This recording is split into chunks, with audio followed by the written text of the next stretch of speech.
Bonsoir à tous, bonsoir et bienvenue. So, hello everybody and welcome. Bienvenue dans cette sixième So, welcome to masterclass. the sixth masterclass. Yes, sorry, the sixth masterclass. So, they've been going for 18 months now, and there's more and more people coming in. So, before anything else, I'd like to thank you very much for being so loyal, and thank you for the partners, Jeux Vidéo Magazine, the Cité La Science, and Orange. This evening, it's a massive pleasure to welcome Greg Zeschuk, the co-founder of BioWare. In 20 years, BioWare has given rise to a whole load of incredible games. Neverwinter Nights, Star Wars, Knights of the Republic, and of course the Mass Effect saga. Now, for all of these games, BioWare has anticipated the trends. They've been ahead of the game. What's coming online and working on choices and consequences and their impact on the players. Now, during this period, Greg and Ray Musica, they ran BioWare to transform this 10-person studio into a massive war machine with more than 900 people. And in 2012, after 17 years of loyal service, he decided to take a step back from video games, and he left BioWare. But don't worry, Greg is here tonight to talk about video games, and he's come here especially from Edmund to be with you tonight. He's going to talk about his career. He's got a few surprises which have never, ever been shown to the public, never been outside BioWare, so I'm sure you're going to have a great evening. Off we go.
Greg Zeschuk, s'il vous plaît. Greg Zeschuk.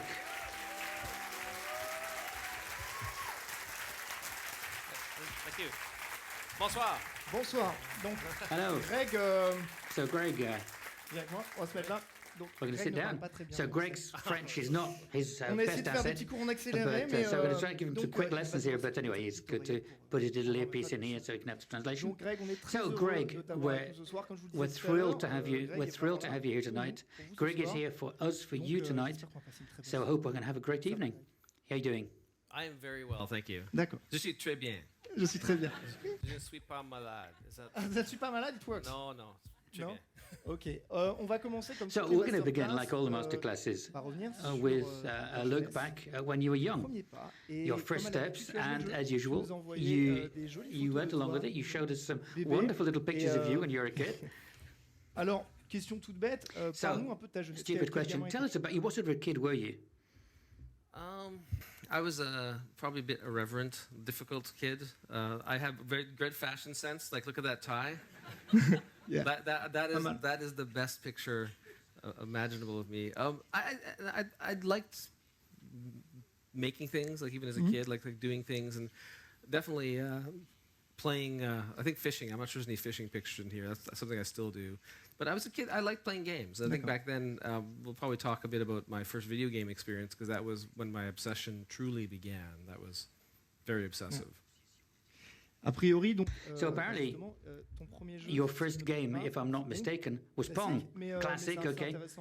But it's interesting, you know, the first time you had contact with Pong. Tell us about that. Yeah, so it wasn't Pong pure edition. It was a Pong copy on, I think, ColecoVision. And my cousins that lived about 5 hours drive away had a system. And this was in the olden days where if you had a system on for too long, it would burn into your television. So we'd have to drive 5 hours to play video games for 1 hour a day.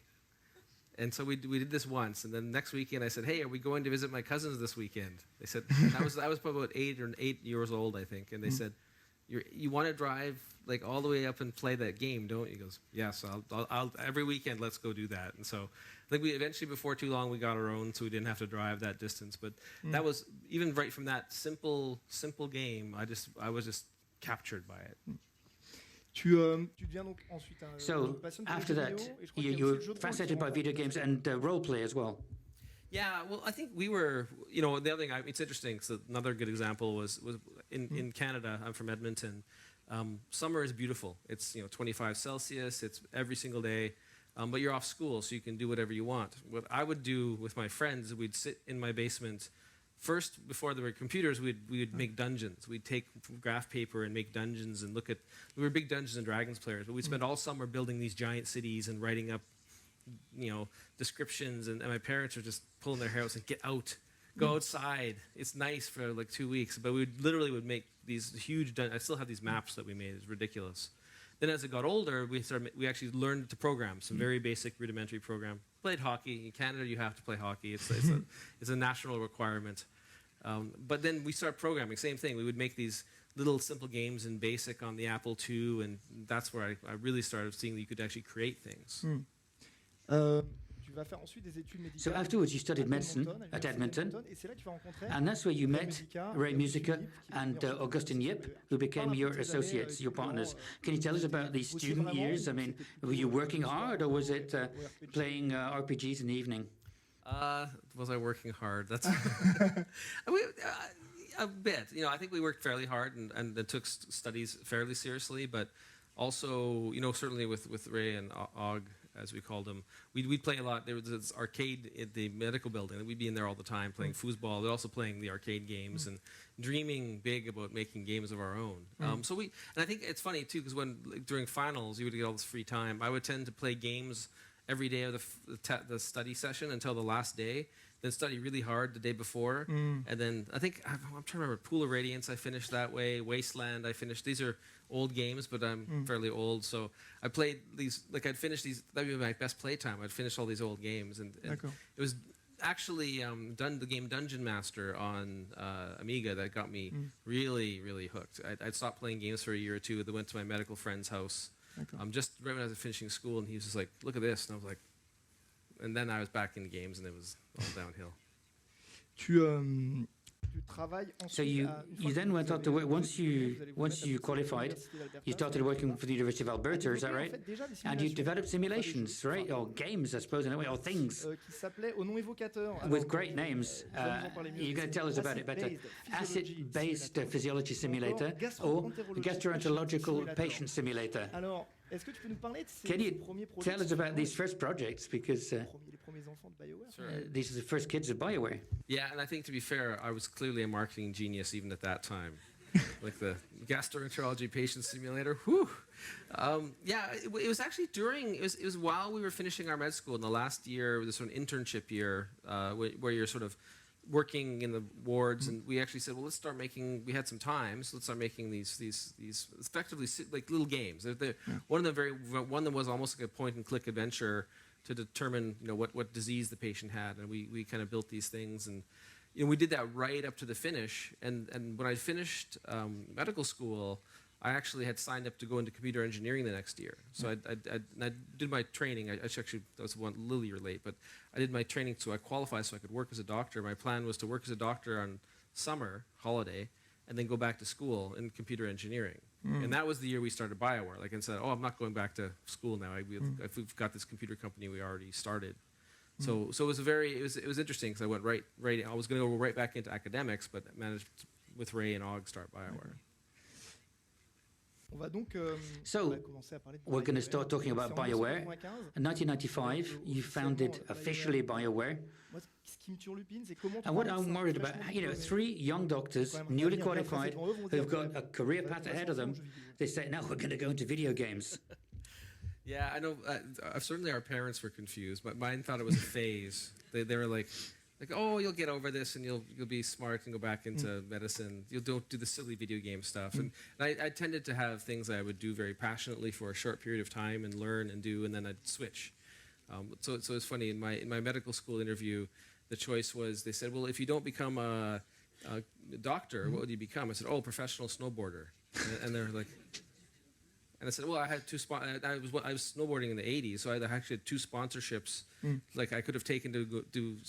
I wouldn't have probably stayed as a professional snowboarder, but I was that kind of person that had like crazy ideas, even when it should be sensible, sort of thinking a bit unusual. D'accord. Et question. And where does the name BioWare come from? So we actually went through a long phase of naming the company, like Ray and I and Og. And Og was fairly artistic, so he kind of would draw them and we'd discuss them. And originally, it's funny, we actually thought we were going to call it Ascendant BioWare. And BioWare itself, we saw as what we called software for humans. And here's me with my best hairdo. These are really old, from like the very first Office. Encore des photos que tu nous as données.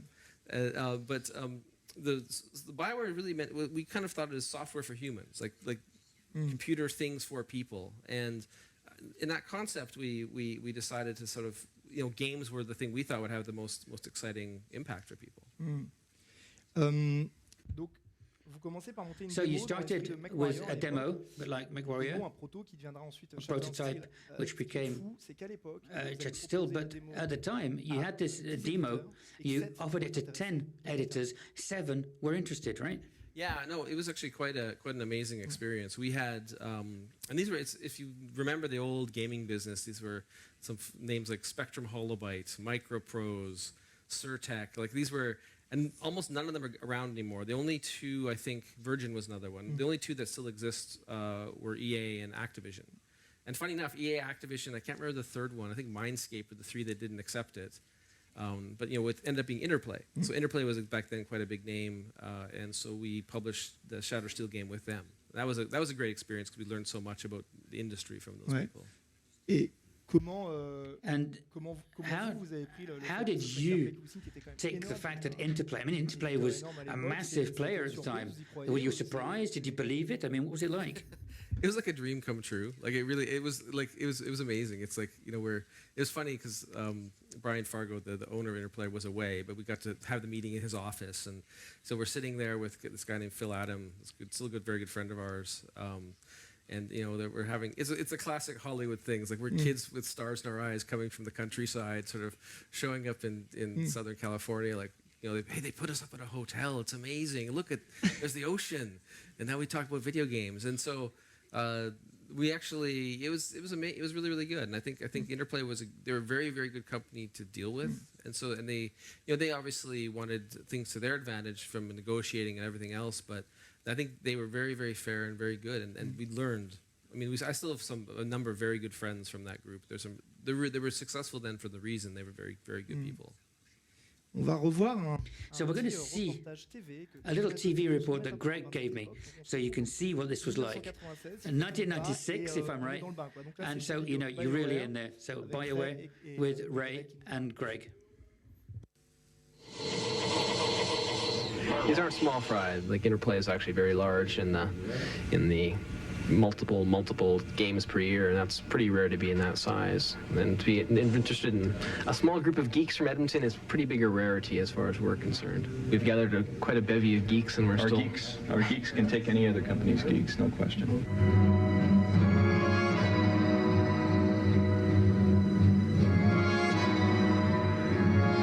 the final game's going to be still a few months away before it's done, but it's getting very close now. After we're done Shattered Steel, our next big project is going to be a fantasy role-playing game. We've already started working on it. We're doing an extensive design specification for it right now. What's that quote again? The possibilities are limited by our own imaginations only. So for us personally, it's kind of like the holy grail of jobs. You get up in the morning at 5 in the morning, get in here, and you're happy, and you're like working all day. We need a slogan actually for a company. Like? I don't know. Like what are we exactly, I guess? Geeky? Yeah. So how about we're into anything geeky? That sounds very accurate, actually. Quand même. Not bad. Ray will be horrified that that's going to be on the internet. Just that slogan. I'm afraid to go home now, but it's actually so funny looking at yourself back then because we just were so naive but so enthusiastic. It's a great combination. C'était une de vos premières télés à l'époque. One of your first TV reports at the time. Yeah, probably within the first. Yeah, we did a couple. I think I sent you a few, and they're all like we're like sort of staring into the light, and it's just so funny to see. But yeah, that was a funny one. We're going to talk about Baldur's Gate, 1998, just so we can see. So it's not the original graphics; it's later on. This is what it was then.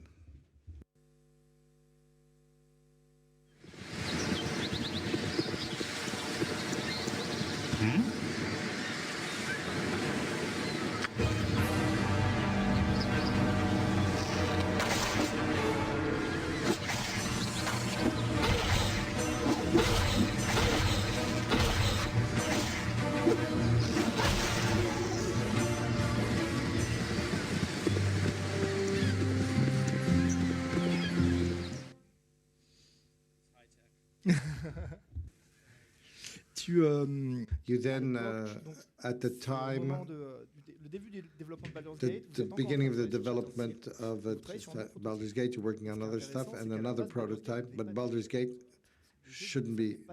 It was called Battleground Infinity. Tell us about that. Yeah. So what? Before it was Baldur's Gate, we knew we wanted to do a top-down fantasy game, and we felt that was something that was missing from the market. And if you think back to the late 90s, there was nothing. I mean, what ended up happening is both us and Diablo came out within about a year of each other, but they were the first two games of that type for almost 6 or 7 years. We made a prototype of a game called Battleground Infinity, which was it's kind of funny because it's, in retrospect, when you look at the design, it was actually an MMO. So a full massively multiplayer game, which would have been very difficult to make, especially back then. And if we did that, it would have gone, who knows where it would have gone. But it was a top-down fantasy-based game, and we were pitching it, and we told Interplay, because we were working with Interplay about Shattered Steel, and they say, no, we've got lots of other games. We've got Descent to Undermountain and Blood and Magic. We don't need another D&D game.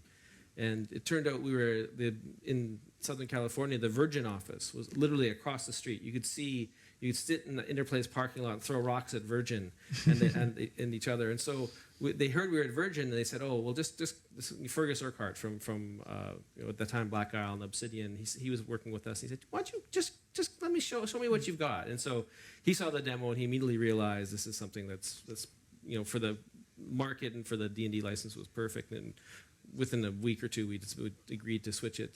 It wasn't called Baldur's Gate at first. It was, I think we'd called it Iron Throne for a while, but we couldn't. For some reason, there was some legal reason we weren't allowed to use that within.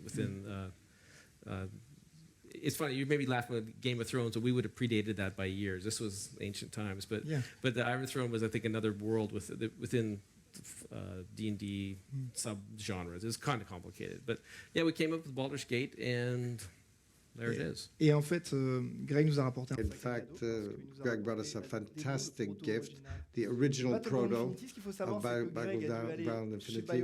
He had to go to BioWare at the time. He had the disc, the floppy, to get the original video. So here's what Battleground Infinity Baldur's Gate, never ever seen in public.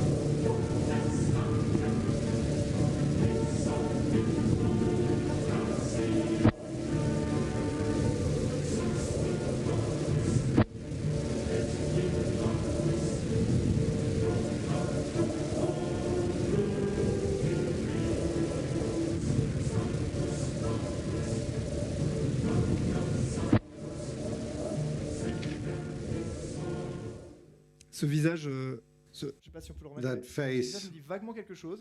tells me something, rings a bell. That's what I looked like when I was working on game development. It's very hard on a person. Yeah, that was we'd used images from various people in our games. Almost always the team and spouses. Like within Baldur's Gate, you know, I'm. On a la photo aussi. Hein. Yeah, okay. And there's a lot of people. My wife is here, and she is one of the. There we go. That's me. C'est dans Baldur's Gate. That's me in the real life on the left. Ouais, that's the. C'est ça. So and you know we took the art was we actually really felt that having the realistic images of people and capturing them was fun, especially with the team members. Again, you never know that you'd be immortalized, and people would sometimes look at you in a shop somewhere and go, "Wait, you're Koran from like the." It's kind of funny. Avec Baldur's Gate, ce qui est intéressant quand With Baldur's Gate, what's interesting when you began to develop the game is from the start, you developed what are going to be the pillars of BioWare, stories, progression, gameplay. Was that an intuition, or was it just something that you'd learned from the other games that you played? I think we'd learned it from the other games that we'd played, but I think at the Baldur's Gate time, we hadn't yet sort of voiced that into what the pillars were. I mean, the pillars kind of came a bit later, kind of probably more towards the, I think, I'm trying to remember, it's probably more towards maybe Baldur's Gate 2 or even ordering Neverwinter in that phase. Like, I think as the company grew, what we found that you needed to sort of systematize or create processes or descriptions for things that you wanted to be passed on. So we said, oh, well, we have to create a system or a description of why we have the various things we have in our game. And so that's where the pillars came from. Effectively, the sort of ideas that we intuitively knew and learned from playing other games, but then needed to express, to pass on. Ouais. Ce qui est fou quand on y pense aujourd'hui, what's crazy and what we don't realize today at the time of Baldur's Gate, 60 people in working on this, no one had ever worked on a video game. Correct. Yeah. So it's interesting. So the team, because we were up in Edmonton, way in Canada, sort of the central part. So there were people that worked in games at that time in Vancouver. I don't even know if there was really almost any Montreal industry in the early or mid 90s at all. So not yet. It's formed very shortly after that. So we just had no resource to get people. We said, hey, there are people that were doing demo stuff and making things locally, actually around Western Canada. We actually probably hired almost all of them. And there are people today that would be in the indie game, that would have been doing indie games of their own. But then there was no way, there was a huge barrier to entry to anyone to make games. So the fact that we seemed credible, people looked and go, these guys, they're doctors, you can trust them. They're making games, it's a little strange, but they actually, we were able to gather some very talented people. But again, no one had made games, not a single one. And that was true to almost 100 people at BioWare. Like even through Baldur's Gate 2, most of the people hadn't been experienced game developers.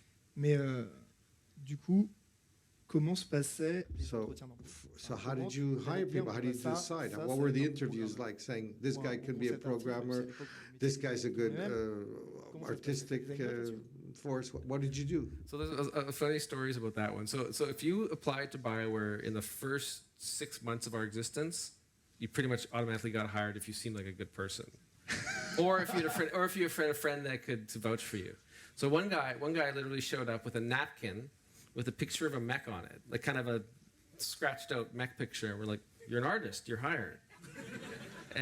And so this is the interesting. So the guy shows up and goes, oh, I used to run a comic book store, and everyone said he's the best dungeon master around. You go, oh, well, you're hired. Come on board. He traded his magic cards for a car so he could drive down from the little town in northern Alberta. And that person is James Olin, who is the lead designer of all these games and one of the best designers in the world in role playing. The guy who drew the little napkin I think he's the art director in Montreal. He's still 20 years later. They're pillar, like top people. So something goes to, I think I wouldn't say, let me just be clear, not everyone worked out great. There were people we hired that had to go. But one guy would never stop playing Diablo. We'd tell him, stop playing Diablo. We have to work. No. And he'd stay all day, all night. And so we had, okay, you can't work here. You have to go now. Yeah, you have to go. But and I think the interesting thing was just the passion. And there was, like I said, it was an underserved opportunity for people that are passionate about it. And so being able to work with them and help them grow is a great, very rewarding experience. A priori, vu que justement finalement toute Given l'équipe that apprenait the au fur et à whole mesure du team jeu, was learning vous as avez you dû went refaire la along, direction artistique you et had le to do design the global artistic Baldur's Gate 3 fois, je direction crois, si and the design 3 times for Baldur's Gate? Yeah, those amazing backgrounds you saw, that was the third version.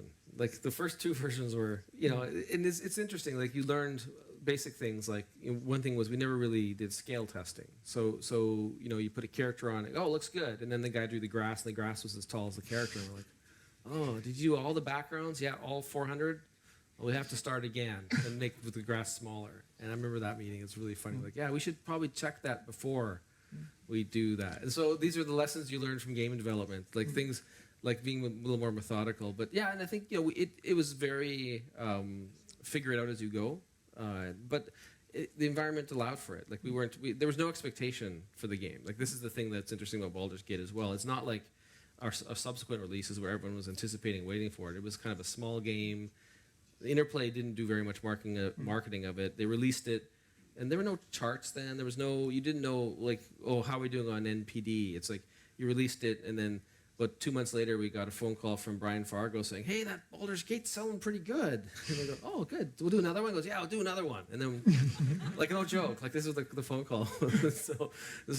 And then what we didn't know is that it sold and sold and sold, was very successful in Europe as well. Before we knew, it's like it was actually a big success. But there was no World Wide Web. There was no, like, email was just starting then. Like, this is the thing that very hard for people to comprehend is that we would send bug lists, would be, like, sometimes they were handwritten, but often we actually would print them and then fax them or we'd scan them, but sometimes there were too many pages. It's just ridiculous. Like, this was the old days. And so there was no speed of information. It was very slow. And so that allowed us the environment without anticipation, without pressure to make it. Ce qui a peut-être permis aussi de Which créer also une telle probably réussite. allowed you Chez BioWare, to build such a success. vous avez At imposé une BioWare, philosophie de la méritocratie. Ce qui est you had this intéressant, c'est philosophy que of qu'importe à l'époque d'où venait meritocracy. l'idée, Where si elle did était the bonne, elle idea était come retenue, from? et c'est quelque chose que It was a vous avez great vraiment essayé de idea. garder durant Was toute it la vie de something BioWare. that you really tried to keep throughout the history? Yeah, it was. It was the meritocracy. I mean, in a way, it's almost like it's hard to put a pin on where it came from. It may have been in the medical area where, if someone in the medical field or like in a hospital says, hey, there's something wrong or there's something not good, the last thing you do is ignore that. Like as a doctor, if the nursing assistant says there's something not right about the patient, you don't go, forget it, I don't care.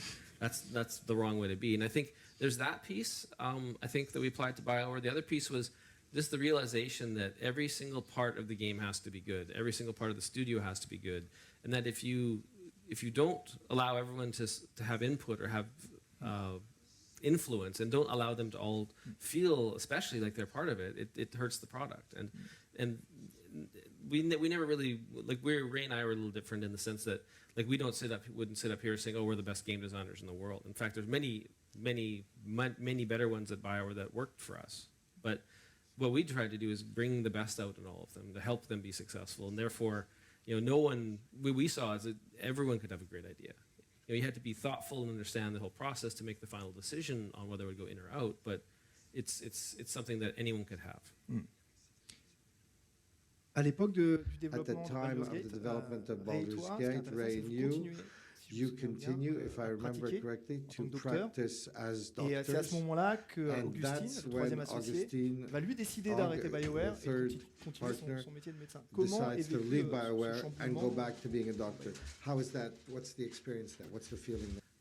I think we sort of understood. I mean, for him, he left for family reasons. Like his wife, we were in Edmonton. His wife was needing to move to Calgary for professional reasons and personal reasons, and so we immediately knew, hey, this didn't work out, and so he moved down to Calgary. But again, this was also at a time where this was 1997, so even before Baldur's Gate, so there was no real, like, for him, I think in retrospect, everyone's like, oh, it's just the way it goes. There was no anticipation, or it wasn't leaving a big success at the time. But it was tough losing one of the people. But in some ways, it simplified the way things worked with me and Ray. Like, the two of us effectively, shortly after that point, became the joint CEOs, like, together.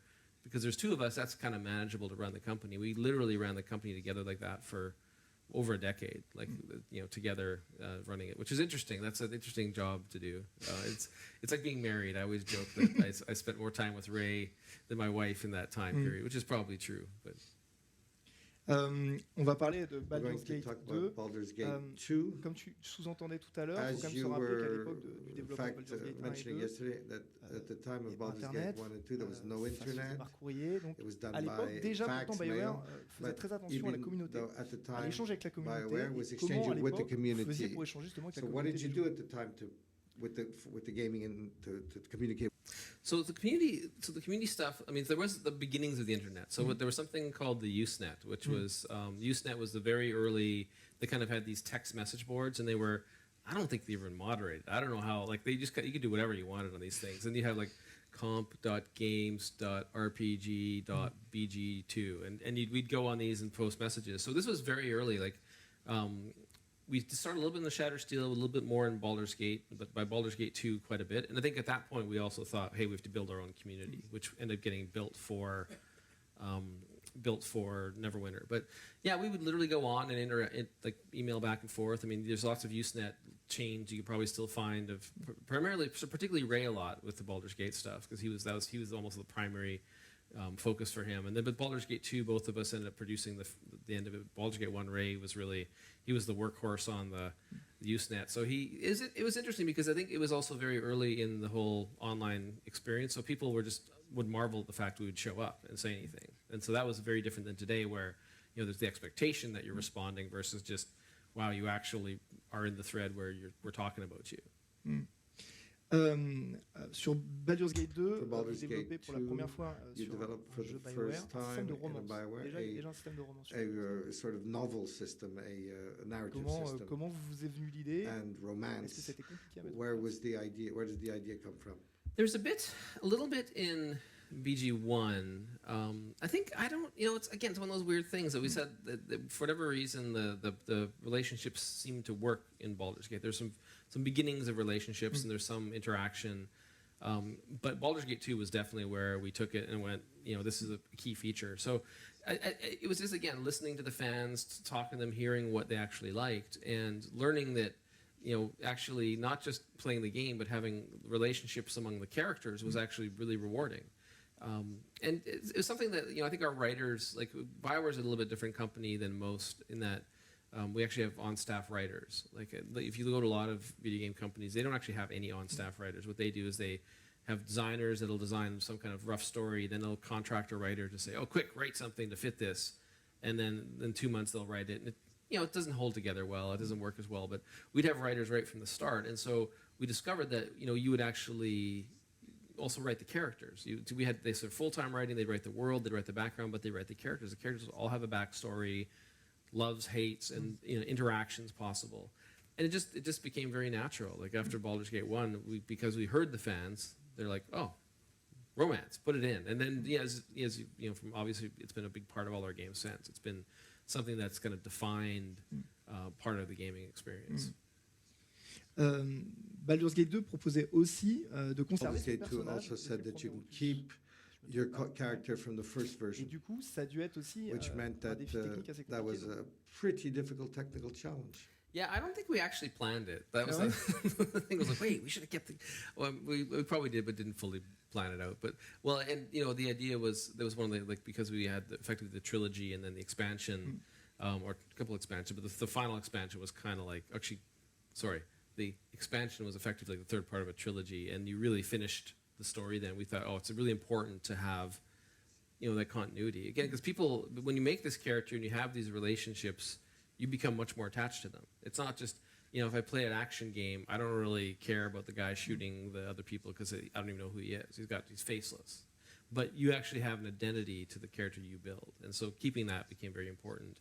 And it's funny, it's always much, much easier if you plan it out initially, but I think we kind of did it halfway through. But, Mass Effect obviously was something we did right from the beginning, because we knew that was a core thing. But the Baldur's Gate series is the one that we first did that. Tu as une anecdote assez sympa. There's another story on Baldur's Gate 2 at the time. Des réunions dans des sortes de salles de test. Meetings and test rooms where you tested the game with audiences. The team was there to see how people would react. Can you talk about that a bit? Yeah, I think. Oh, sorry, the feedback. It's all, watching people play your game is always horrifying. Like it's hard to express. It's interesting because it's actually a really good exercise to undertake, but they almost always do the wrong thing. And it was like, go left, go left. Oh, all right. And so, again, it was our first experience with that. We started doing that, and it's funny too because sometimes if we find a really good tester, we'd hire them. Like that was the other thing if they didn't already have a job of some sort. But yeah, I think you learn, and I think it's a good exercise for any game designer or developer because you assume you know what the audience thinks or what the audience will do, and we realize you have no clue, none. And that was, again, Baldur's Gate was a great example for that, where like people, we thought they knew what they do, but no. And ever since then, we actually quite commonly would do that. We call it like focus testing. Not the type where you go, hey, do you like this or that? We'll make it blue or red, but really, or usability testing. Focus testing is the do you like, but usability is like play it and watch. And then if they can't find the buttons or can't do the stuff. Et donc, il y a une fois, a priori, où tu faisais un test. You were doing a test.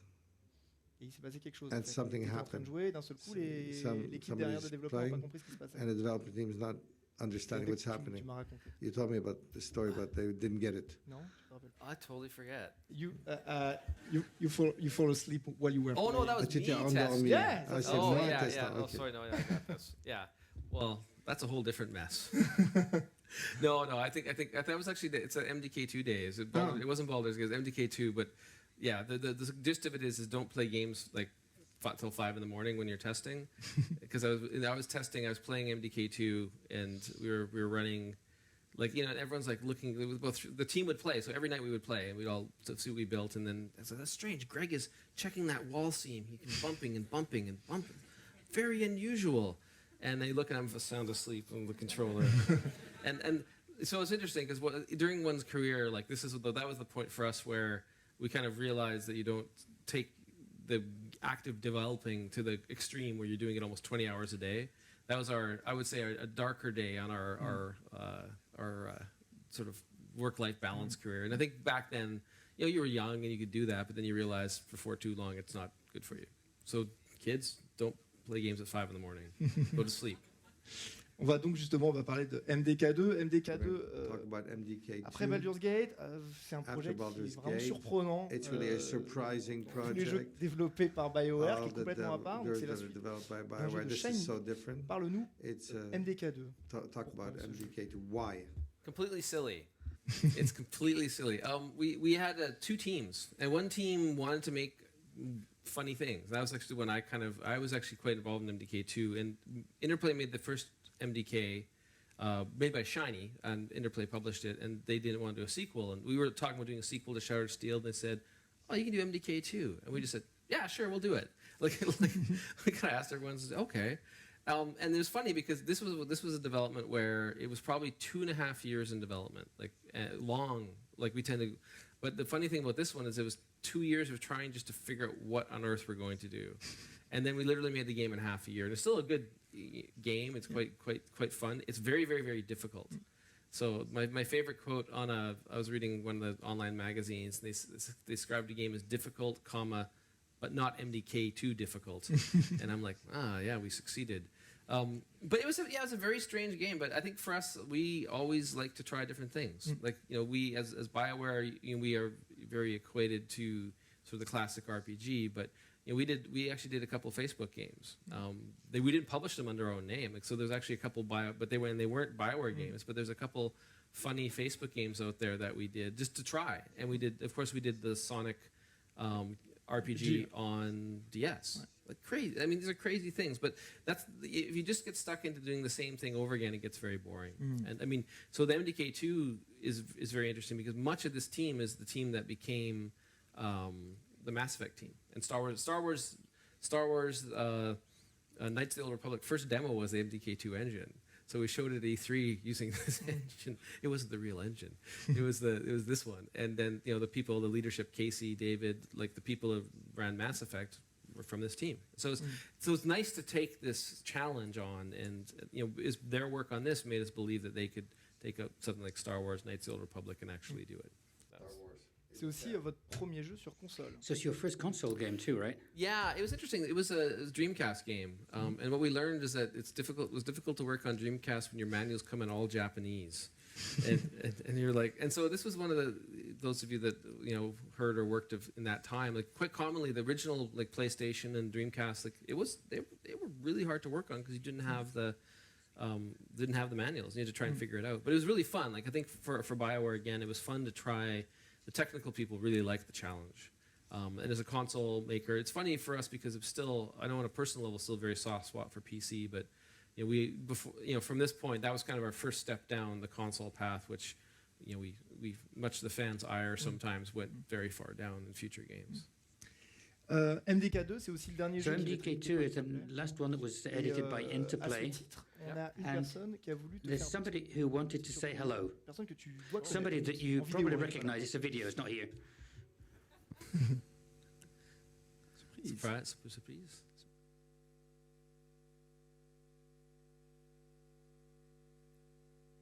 Hey Greg, it's Brian Fargo. I want to congratulate you on all your success.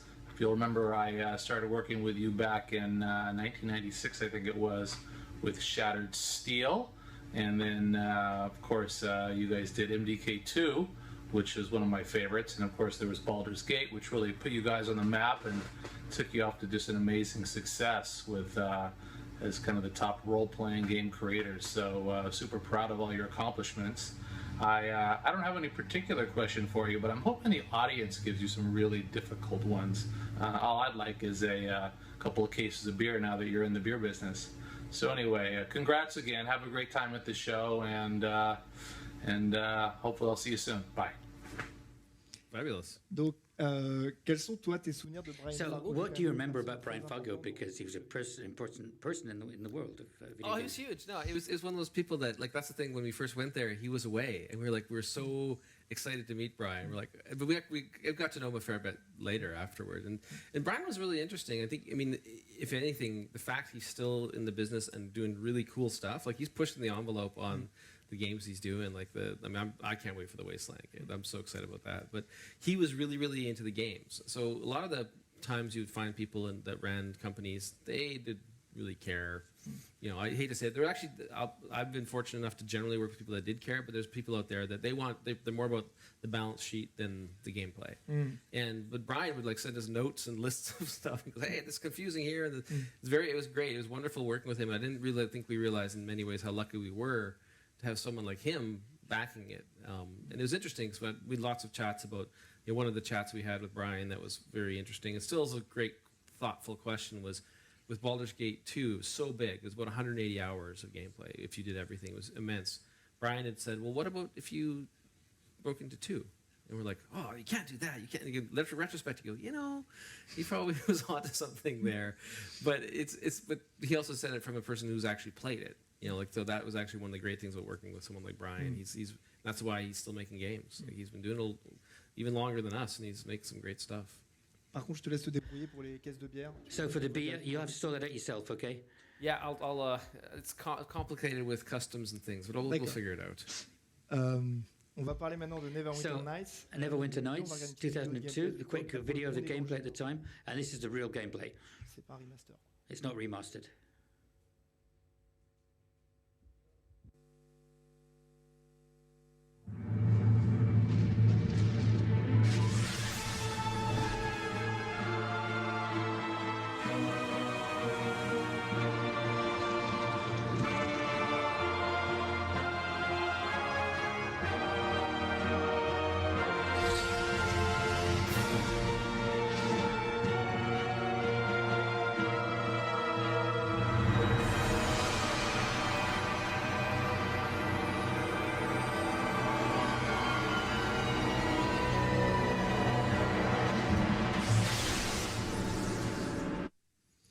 J'adore le petit effet de fumée à la fin. I love the smoke effect at the end.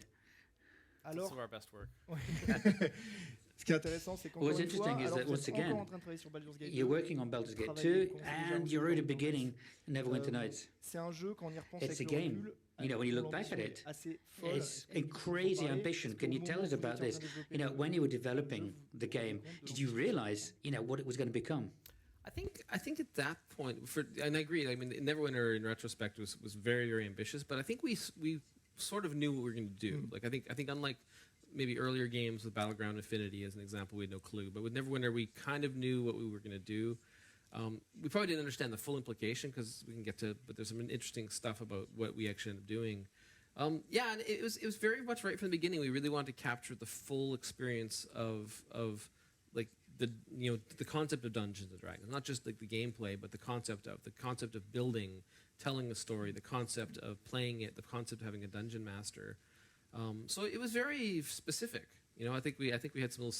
I think about there's a stool, there's the story, there's the dungeon master, there's the tools, and the interesting thing with it is it was primarily an online game. Like that was the other thing that was very interesting. And I think, again, you look that's another example. I look at Neverwinter Nights and go, well, if we did a sequel, it probably would have been an MMO.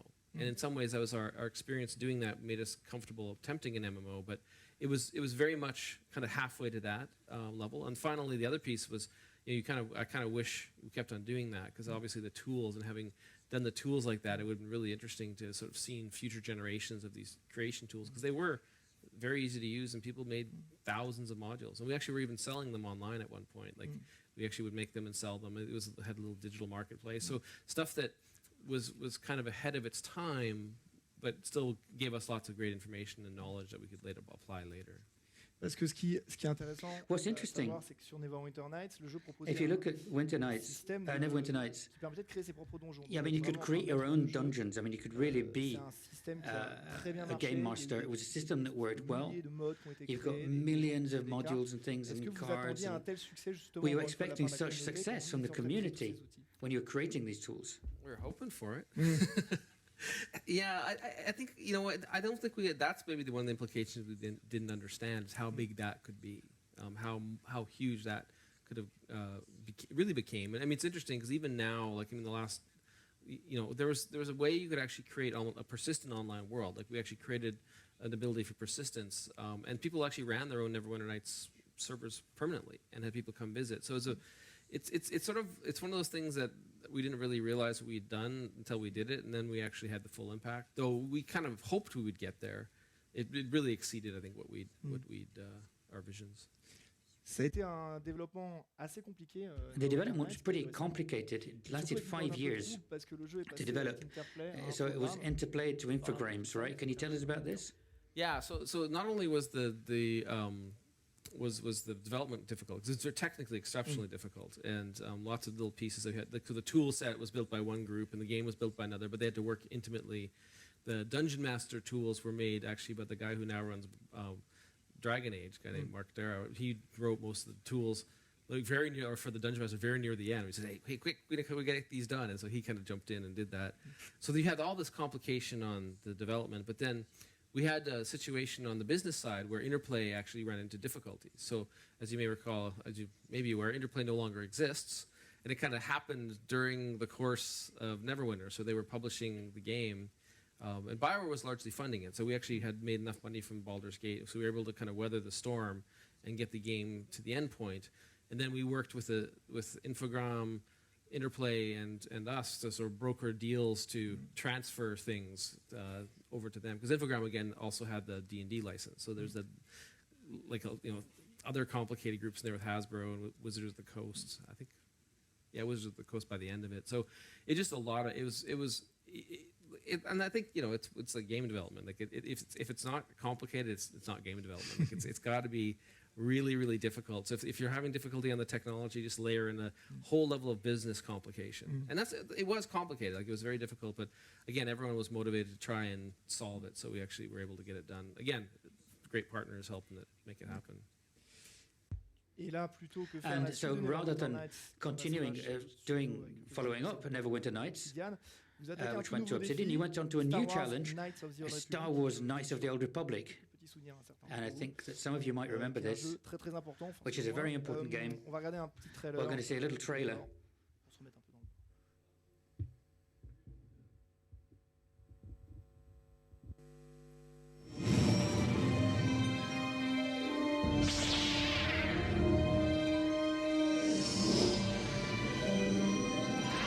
When this pathetic planet from the face of the galaxy.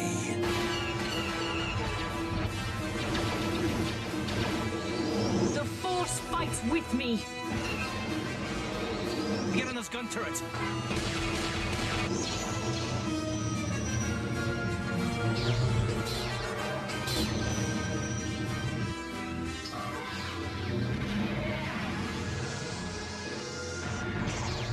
Bring her to me. All Republic forces, pull back. It is too late to retreat, Admiral. There is no escape for us. You are strong, child, but I will break you. I'll never fall to the dark side.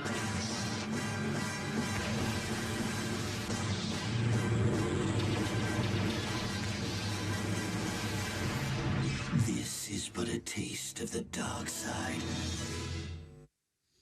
Ça marche bien encore. Hein. Merci, Bru, quand même. Still one of my favorite trailers. That trailer still, I love that trailer. Yeah. Still, after many years. Première question. So the first question, obvious question. Est-ce que tu te rappelles du moment Do you remember the time, the moment when you were offered a Star Wars game? Yeah, I still distinctly remember what happened. So to put the context on it, in the game development world, certainly in the kind of early 2000s, up to that point, you never were able to call Lucas and ask them to make a game for them. Like you couldn't, there was no one to call. There was no way that you could reach, it was never done, never happened. You could try all you want. No one, I think there's maybe a couple external products that were made by people that had worked there or were very close. So it was off the table. And we were working on the concept of working on a game. We were actually thinking about doing something. We actually had talked to people about possibly doing an X-Men RPG. So that was one of the choices. And so literally we were having meetings at that time. We were like, hey, let's figure this out. And we got this phone call.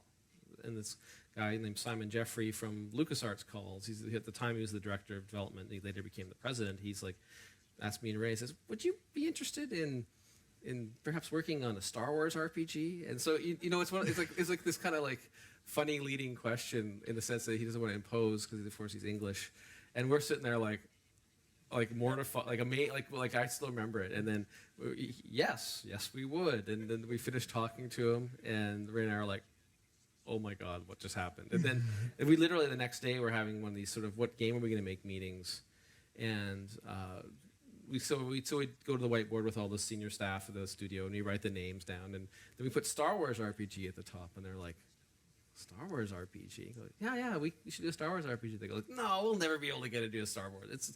We'd love to, but we never could. Then we said, no, we actually just got called yesterday.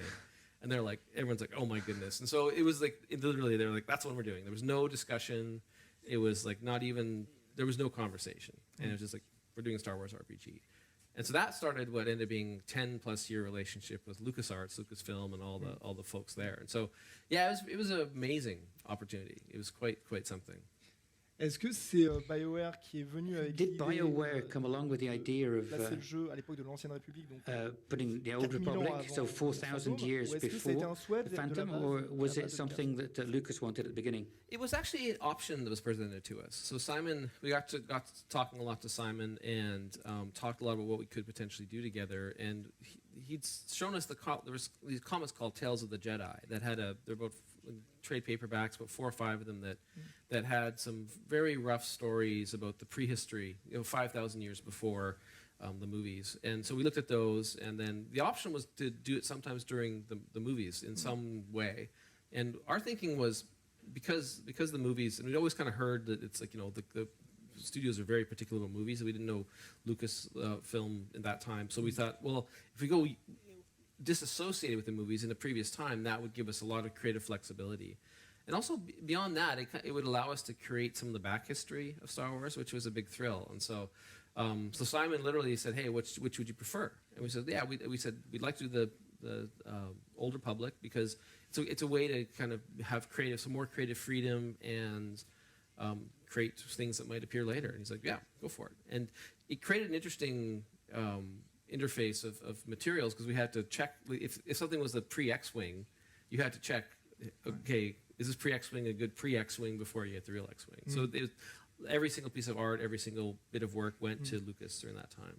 C'est ça, tout devait être validé par So everything was validated, everything was endorsed by LucasArts. Did you have a lot of reviews, or was it a lot of notes, a lot of changes? Moderate notes. I mean, not a whole bunch. We actually, I think one thing that worked out really well is we had a really strong idea of the aesthetic. Like we actually worked with them, to establish kind of a style guide.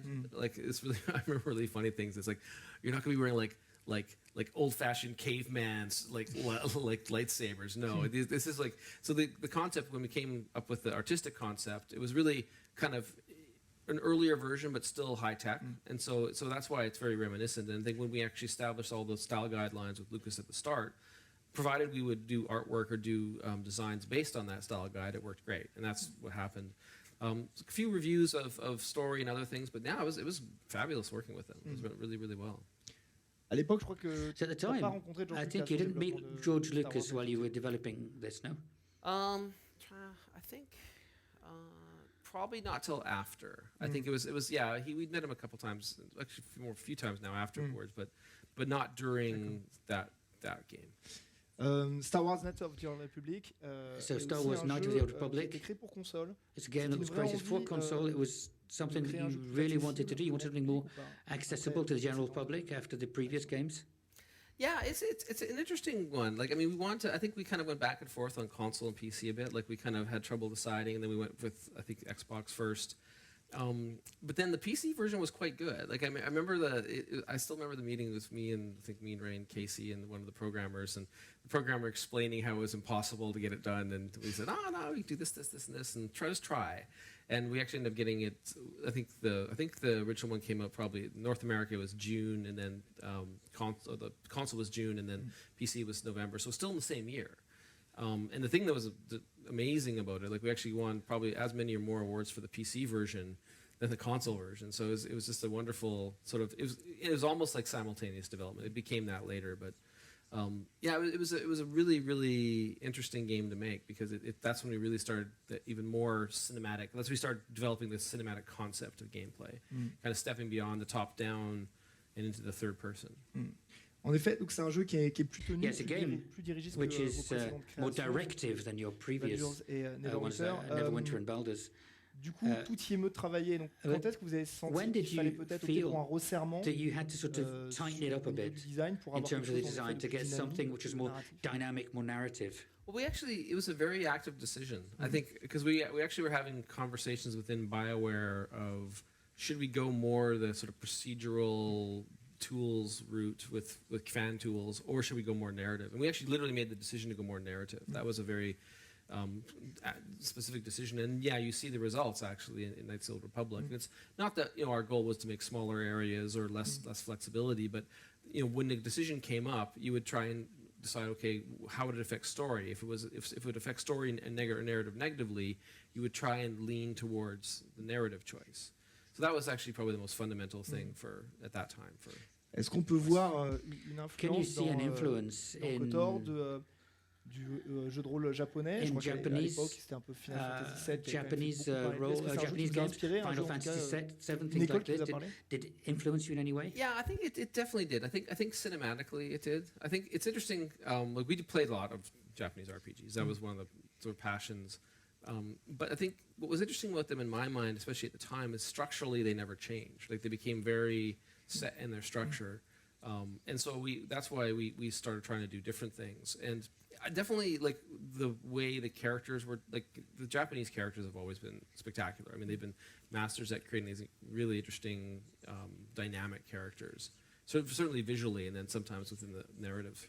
But that was probably the most focused part of the Japanese influence, because we started going a different way with the way we created our worlds. And I think that was probably when. It's around that time too that I think you started seeing the rise of the Western RPGs, because they gave you more flexibility in the worlds than the Japanese games did.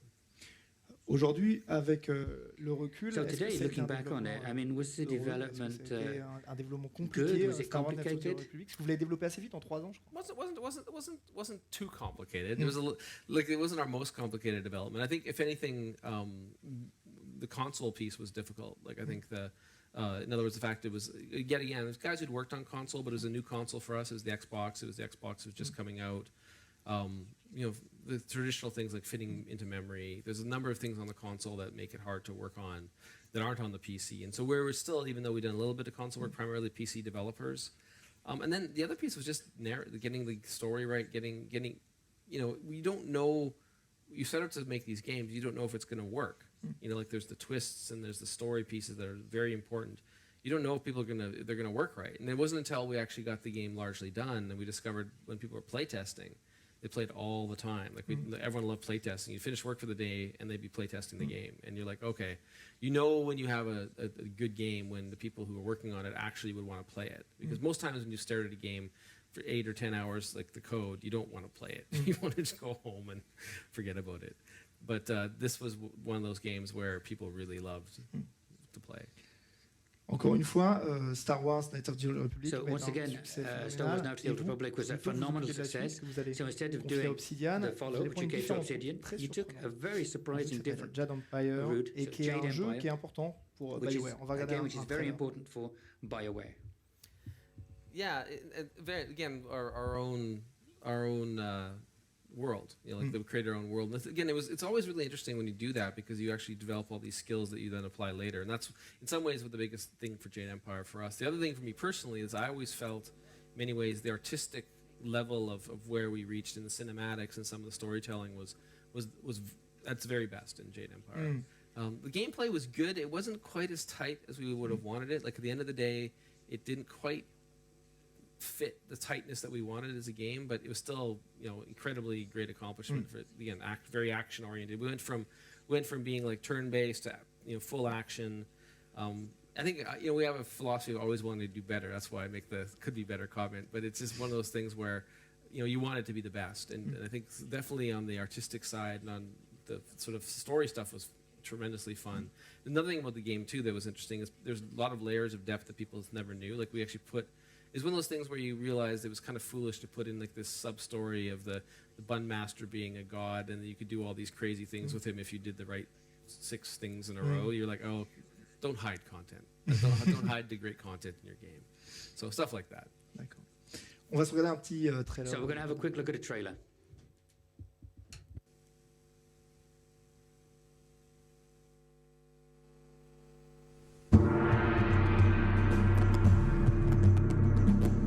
This world is out of balance.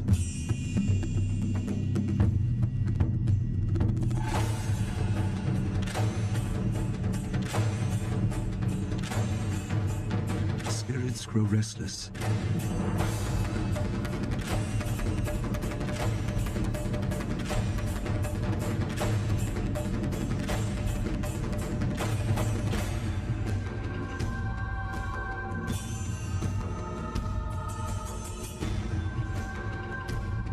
Reborn again and again.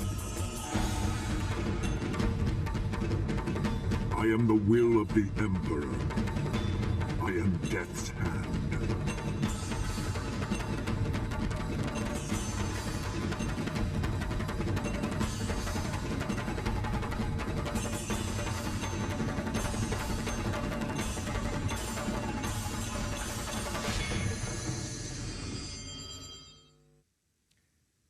Jade Empire, qui est donc le premier So jeu Jade Empire, which is then the first game that you create Pourquoi est-ce que vous optez pour le on your cinéma d'arts own? martiaux And why do you go for martial arts, very sort of Chinese oriented? Were there fans in the team? Oh yeah, like I think that was one of the things. We had a lot of deep passion for the subject matter. Like I think growing up personally, there was you'd watch these kung fu movies as kids, and they were kind of cheesy and fun, and they were quite ridiculous. Yet, like we thought we'd make a cool game, a cool game world. Like we wanted something kind of fantastic, but understandable. That was our vision for that. Greg nous a rapporté un autre cadeau pour les fans de Jade Empire. Encore une fois, quelque chose qui n'a jamais été nulle part. Le premier prototype de Jade Empire. Et qui est un trailer assez surprenant, vous allez voir, parce que c'est radicalement différent du jeu définitif. Very, very different from the final game. On en parle après.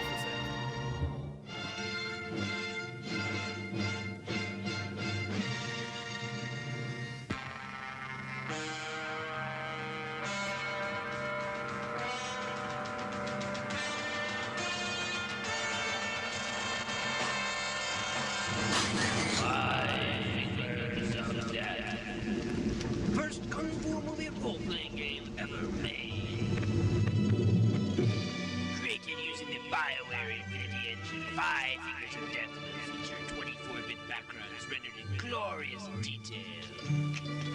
Hiya! 5 fingers of death. Explore ancient China in all its majesty.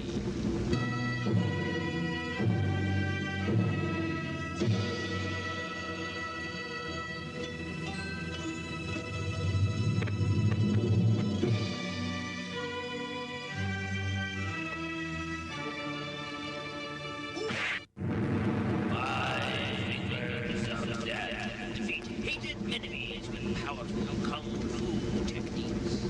Kura teaches not to fight, but I will be forced to use my kung fu if you do not let me pass. We are well-fed farmhands. You are no match for us, old man. I get his boots.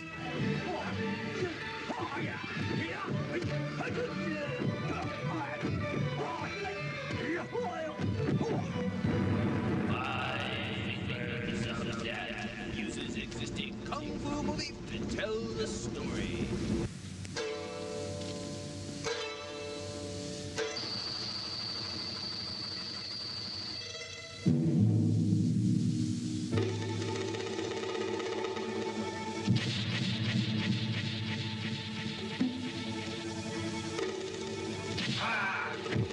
Cheating! Cheating! It's terrible news! The chief has gone out to meet with Yao Feng Lin! Huh? Come on! Yeah. 5 fingers of death. Watch your character train and improve his skills. Hiya!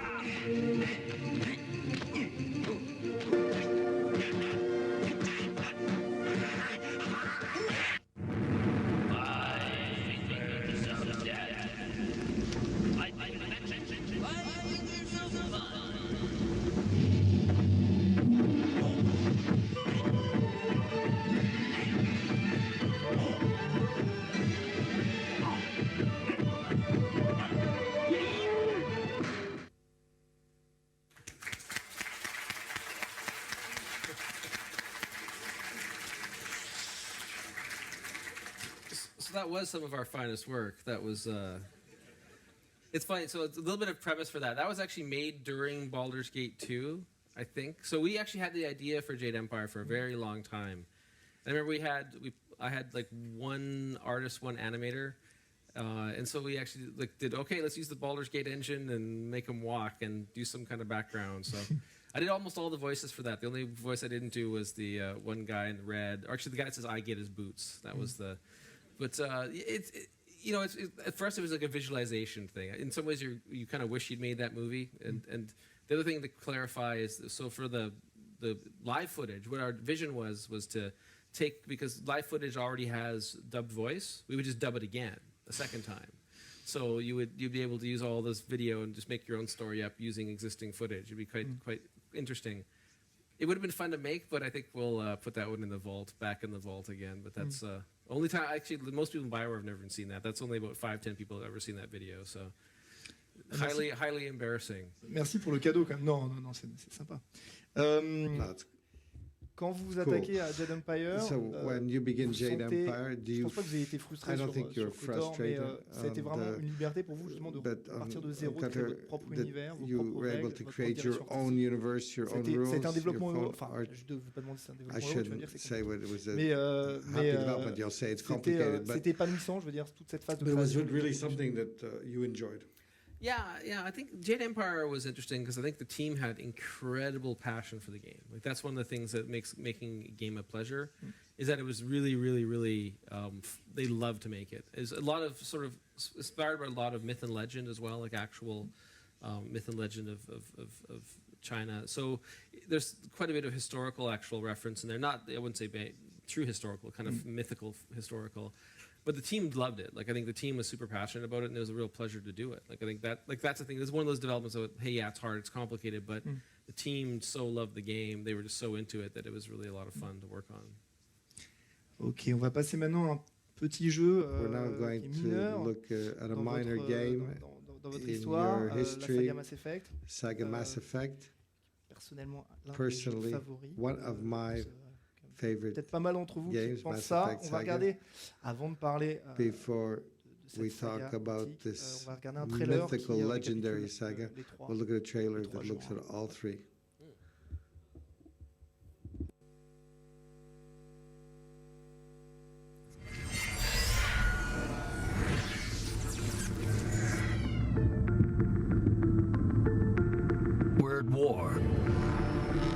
one wants to admit it, but humanity is under attack.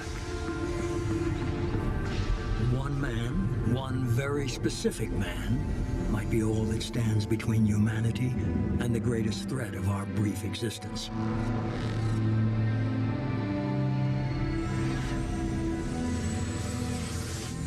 Humanity needs a hero, and Shepard's the best we've got.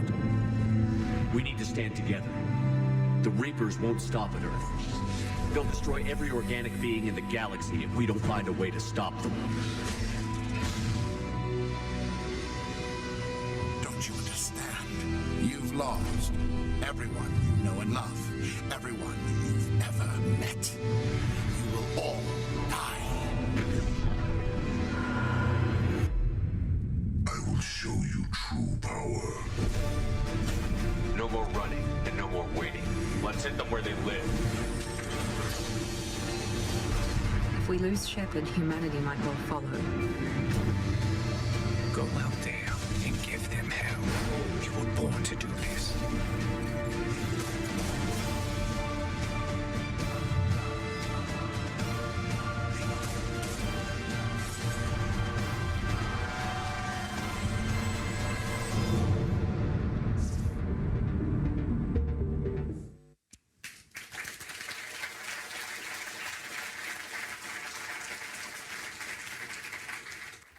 Est-ce que tu te rappelles la première fois the first time vous est venue l'idée de Mass Effect où vous avez commencé à en parler? The idea of Mass Effect, that you were beginning to talk about it? Yeah, absolutely. Like that's one of those very clear ones.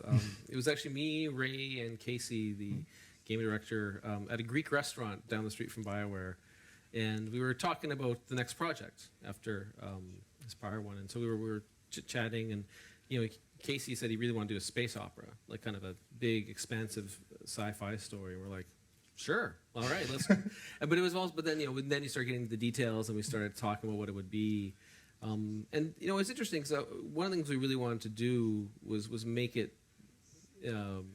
understandable. Like I think one of the dangers of sci-fi is that because we actually are all pretty big sci-fi fans, and so you can get this obscure hard sci-fi, which is very difficult to understand, very difficult, not very approachable.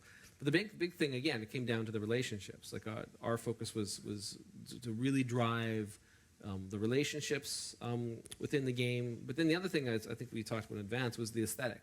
And so, Casey was an artist as well as he was actually a Renaissance man, artist, technologist, great game director. And then Derek Watts, the art director, Matt Rhodes, and all the other concept artists that worked on it. Like there was just this very specific look we put together for the game, and I think it really, really, really permeated kind of popular culture. Like I think it's funny. Like I remember the very first time I saw one of the N7 shirts. Just the concept of it. I was like actually traveling, and I was walking through some mall, and I saw someone in the N7 hoodie, and I didn't realize they had been out yet. I thought they were coming out the next week, and I was like, "Where'd you get that?" He goes, "Oh, it's on the Mass Effect website." Just with the idea that it became such a powerful game, especially within the gaming culture, I think it has a definite potential to get elsewhere. That's why there's a movie still being worked on. I have no details, but I think they're still working on it. But I think it's kind of the concept of a game that could be very, very powerful, quite broadly. C'est un jeu donc extrêmement ambitieux. Vous allez créer un univers de A à Z, et you create a whole universe from A to Z. You're going to have a lot of pre-production, a year, from what I've understood, a year on working just on the concept, the universe. Yeah, no, I think so. After that first meeting with Casey, again, we took the team that ended up being some of the guys that he'd worked with on Star Wars, and again, all the way again, a couple that worked on MDK2, and they sat down. It was again a very small core to work. Like the writer Drew, Preston, the lead designer, they worked with Casey, and they all sat down and kind of conceived the world. And Ray and I would pop in and we'd bounce ideas, go, "What do you think of this? What do you think of that?" Or, "Hey, how is this going?" And this went on for months and months and months and months. It ended up being about a year total before we kind of really had that handle on the world concept. While that was going on, we of course were doing a lot of technology work, and this was on the 360, and so it was fairly early game on the 360 as well. So that had its own sort of host of technical challenge. But I think at the end of the day, that having that extra power really unleashed a lot of creativity on the game as well. And so it was a very interesting development. Again, that was partnered with Microsoft, like Jade, so we already had a bit of a relationship with them, and it was it was an amazing game to work on. Just in retrospect, you look at it and kind of look at the trailer, and it's like a space opera as grand as any that's ever been made in any media. Mass Effect a une direction artistique très très particulière. Mass Effect has très léché, très very notamment à la specific artistic look. We look think about Solaris. I think there's another film that really la cohérence globale du design, influenced you is Blade Runner. Yeah, I think Sid Mead, his designs, like I think if you look at the interesting thing with him, if you look at the movie Blade Runner itself, but if you look at sort of other art books from him, he has this very clean, clear, iconic way of drawing objects and ships and guns and everything. And I think I wouldn't say it's a direct influence, but it's definitely something that's inspirational in what the artist did. And again, all the artists, like Derek, the art director, and Casey, both had a very strong vision. Casey had almost like a director's cinematic vision for the game as well. So these things together just led to a very cohesive and I think quite recognizable look. Question que peut-être certains d'entre vous se posent, est-ce que dès le départ, some of you are asking yourselves that with sur l'arc narratif global, with this, did you have a narrative arc for the whole trilogy from the start? I think we had the sort of high level of the entire narrative. Like we knew what would generally happen. Like we didn't have it all delineated in a lot of detail. Like certainly for the first game, when each game came up, you'd say, okay, we have to do these 3 or 4 things, and then you'd really flesh out what those were. And that fleshing out would happen during the development of the game, not all in advance. But, I think we kind of learned a little bit, like, Baldur's Gate was a trilogy, in a way. Like, there's 3 big installments if you include the expansion pack. But we didn't really know. We kind of figured it out at the end. So that was, again, a good lesson to kind of understand, like, just, hey, have it a little more clear so you kind of can subtly reference things, going forward. Dans Mass Effect, vous mettez en place un système de choix de conséquences. Of choices and consequences, which is very ambitious for the time, and which will underpin the whole game. Was that technical? Was that complicated from a technical aspects and all of the armrests, the tree structure? Yeah, definitely the tree structure side of things. Like I think what actually where that really, the actual act of making the choice wasn't hard. It's the implication on the content. Because again, when you consider game can only have a finite amount of content. There's only so much you can build. You have to be able to understand, what the implications of things are going to be. The other piece would be, you also still want to be meaningful. You still, if a character's died, the character's dead, the character has to be removed from future scenes. Like, it actually gets very complicated when they're supposed to say a line. Like we have, during testing, you'd have dead characters pop up and say their line. And go, wait a minute, they're dead. Wait, hold on, let's make sure. You check the playthrough log. Go, yeah, that one. Okay, that's a bug. And you'd have to find, because the moment anything like that ever happens, it destroys it. So that's actually one thing to remember about a game that is driven on choices, and actually the choices affecting gameplay or the world. If you ever make a mistake, it obviously seems fake. That's the most important thing to consider when you do it like that.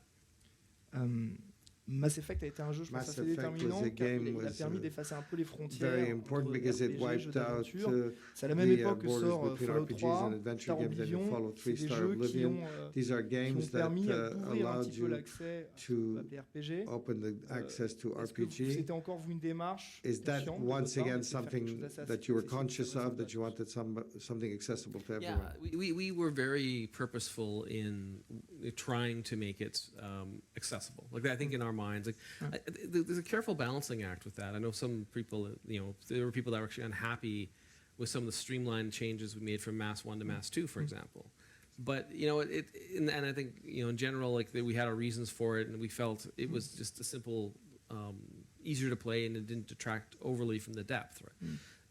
People have the different opinion. If someone wants to tweak their gun in very specific ways, and it's not quite like that anymore with ammo and everything else. But for us, we wanted to reach a broader audience, because one important thing to remember when you're making games is if you only make a game for a very narrow audience, and you end up limiting your reach simply because you can't afford to pay for that content. Like you have to. It's a commercial enterprise. We call art, but commercial art.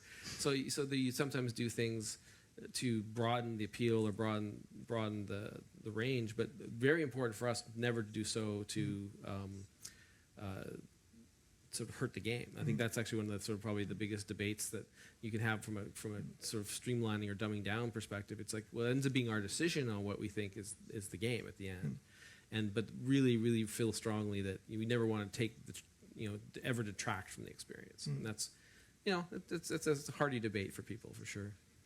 One of the other big innovations that you'll find everywhere in Mass Effect is the real-time dialogue system. Was that complicated to do? It was really intuitive for natural speech? It wasn't too bad. Like, I think, again, Casey and his team did a really good job of conceiving of what it would be. And there was a lot of prototyping. Like, it's funny, the amount of prototyping we do, not like the 5 Fingers of Death video, but real prototyping. Like, we'll try stuff out in other engines or other technologies or things we've already done and verify. Like, we actually had, like, the working prototype to be able to say, okay, does this feel good? Does it feel good to make choices like this? Does it help? So it wasn't, I think it wasn't hard, but what it was interesting is it creates a need to make every choice matter and every be a differentiator between the different things you can do. So that was probably the biggest thing. It was I think a good innovation in that it kind of created a language of narrative that the player could use, but it was definitely worth it. I think it's a big part of the game. Avec ton recul aujourd'hui, when you have take a step back today, what was the biggest development problem on Mass Effect? Depends which one you win, 1, 2, or 3. They're all different. Like, number 1, we actually changed the combat system very close to the end of the game, development, the end of the cycle. So it was very interesting because we sort of told Microsoft, we're not like really happy with how this is testing here and how this is feeling. So we're just going to tear it out and redo it. And they're like, what are you talking about? The game's got to be shipped in 2 months. We're like, yeah, but we're going to do that. And they're like, maybe you should think about not doing that. And they're like, because we would take risks. Like, we would always feel if something wasn't good enough, it truly, by any measure we could take and have a broad range of people at the company look at it and go, yeah, it just doesn't, here's the issues. And, you have to have a real cogent and good design after the fact. But that was the biggest thing, I think, was that. 2 was funny because in Mass Effect 1, we actually took the Unreal Engine, we actually layered a lot of stuff onto it. And so when you take an existing engine, you layer a lot of your own technology in, it gets kind of messy. And then what was funny is by 2, Mass Effect 2, the Unreal Engine, they'd actually streamlined it a lot, and we also had to put it onto PlayStation 3. We're like, oh, you got to undo a lot of these. So we actually had to undo a lot of technical changes. It ended up working better and it's performing better, but there's a lot of technical challenges on 2. And 3 was just content, get it done and make it great. Il y a certaines personnes qui ont un petit peu critiqué de Mass Effect, criticized to a certain extent Mass Effect, saying that it was more and more action-based, sort of big show with this very explosive finale in 3. Did you were you hurt by those criticisms for Mass Effect 3 in particular? No, I think it was hard. I mean, the one really hard part. I mean, we can understand and relate to the concerns about the streamlining of the game. Again, we felt it was still a better game, like from a player's perspective. It just, maybe not every single player would feel that way for most players. The Mass Effect 3 ending, of course, is the big elephant. It's one of those things that you look back and you wish you got a save game. You can reload it. But at the same time, it does open an interesting question of when is the artist right, when is the audience right, and it's very difficult. I think for me particularly, because I wasn't as intimately involved in that. I was working on the Star Wars stuff a lot at that time, and but I was of course part of the conversation of it happening. At first, it didn't seem like a big deal, or I shouldn't say that. At first, it didn't seem like a enormous deal, but then eventually it was. Then it was really a function of what can we do, because we have a desire to always please our fans. And the thing that Mass Effect I always thought was perhaps the best description of what happened with the ending in a way was because during the course of this huge experience we gave all these choices, it was all building to this grand finale. If the choices you wanted weren't there, that inherently was disappointing. And I think the problem with that is it opens up this big Pandora's box of how many options are there? How do you do it? But I think by trying to go a different way, in a more artistic way, I think it left people feeling that they wanted to resolve it the way they wanted to, and we did give them necessarily the tools to do it exactly like that. So it's interesting. It was an interesting time, and I think obviously we released some additional content to sort of sort things out in a way. It just still has that interesting implication in the audience and gaming is what who's right and who owns the content of the product. C'est ça, parce que moi personnellement, that's it personally. Le développement doit avoir the development studio has to have the kind of director's cut, the final cut, but they should keep that on their games. I understand what you're saying, but today, with some hindsight, that we should have kept your vision and say, this is our game, we respect our fans, but do you think you made the right choice by this alternative choice? I'm a sucker for pleasing the fans. Like I think at the end of the day, I know on a personal level, I'm the kind of person that wants them to be happy. So if there's a way to make them happy, I like to make them happy.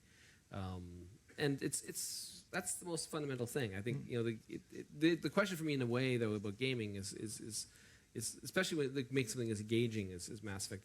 That for me, that sort of in some ways we should have realized what we were creating and adapted. But I like to make the fans happy. I think, and this is one of those things where there's not right or wrong. There's just choices, and you make your choice, and then you maybe do something different. Okay. Avant de passer à before we go on to the next part, here's a little surprise. Somebody you knew at the time of Mass Effect who wanted to ask a question.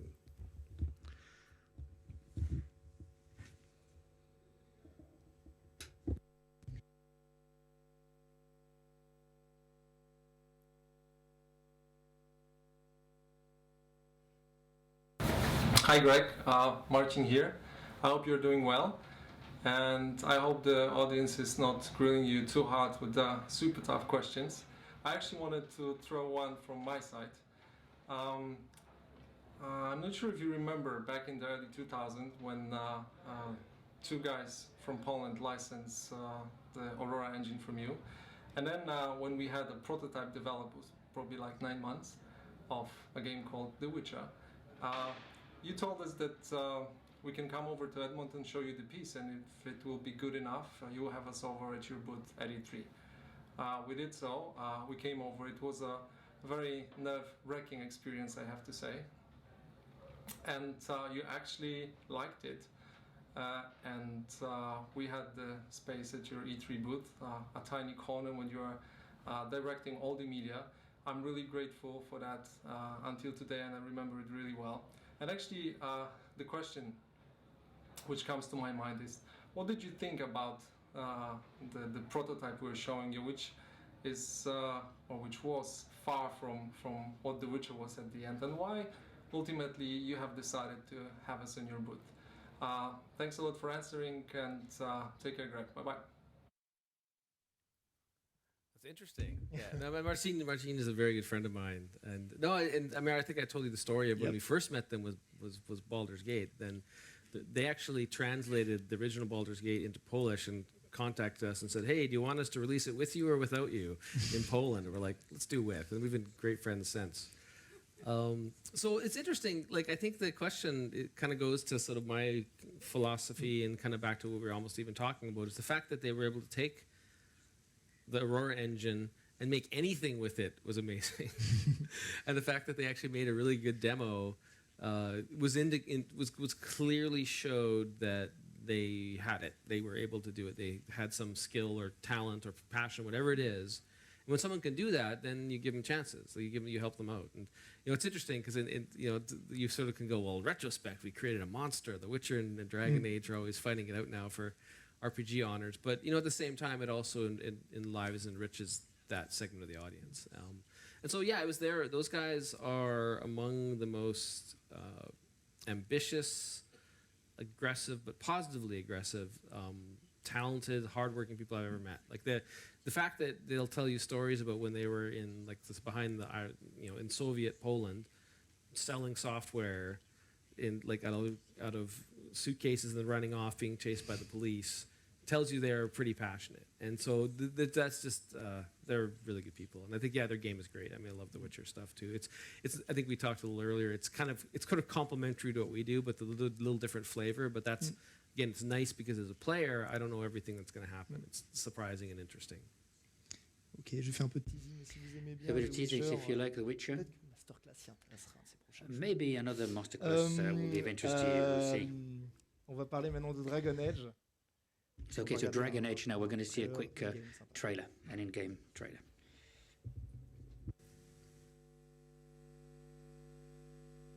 It has been 4 centuries since that victory.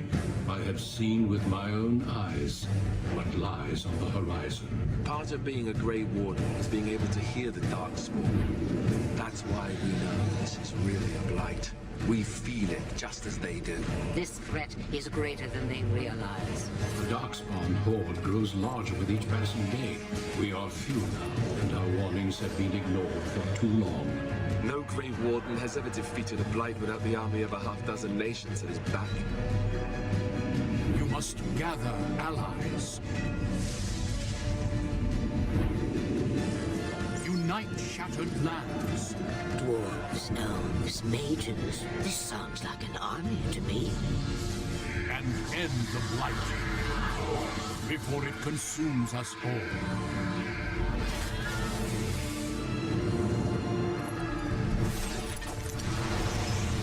This moment forth, you are a Grey Warden.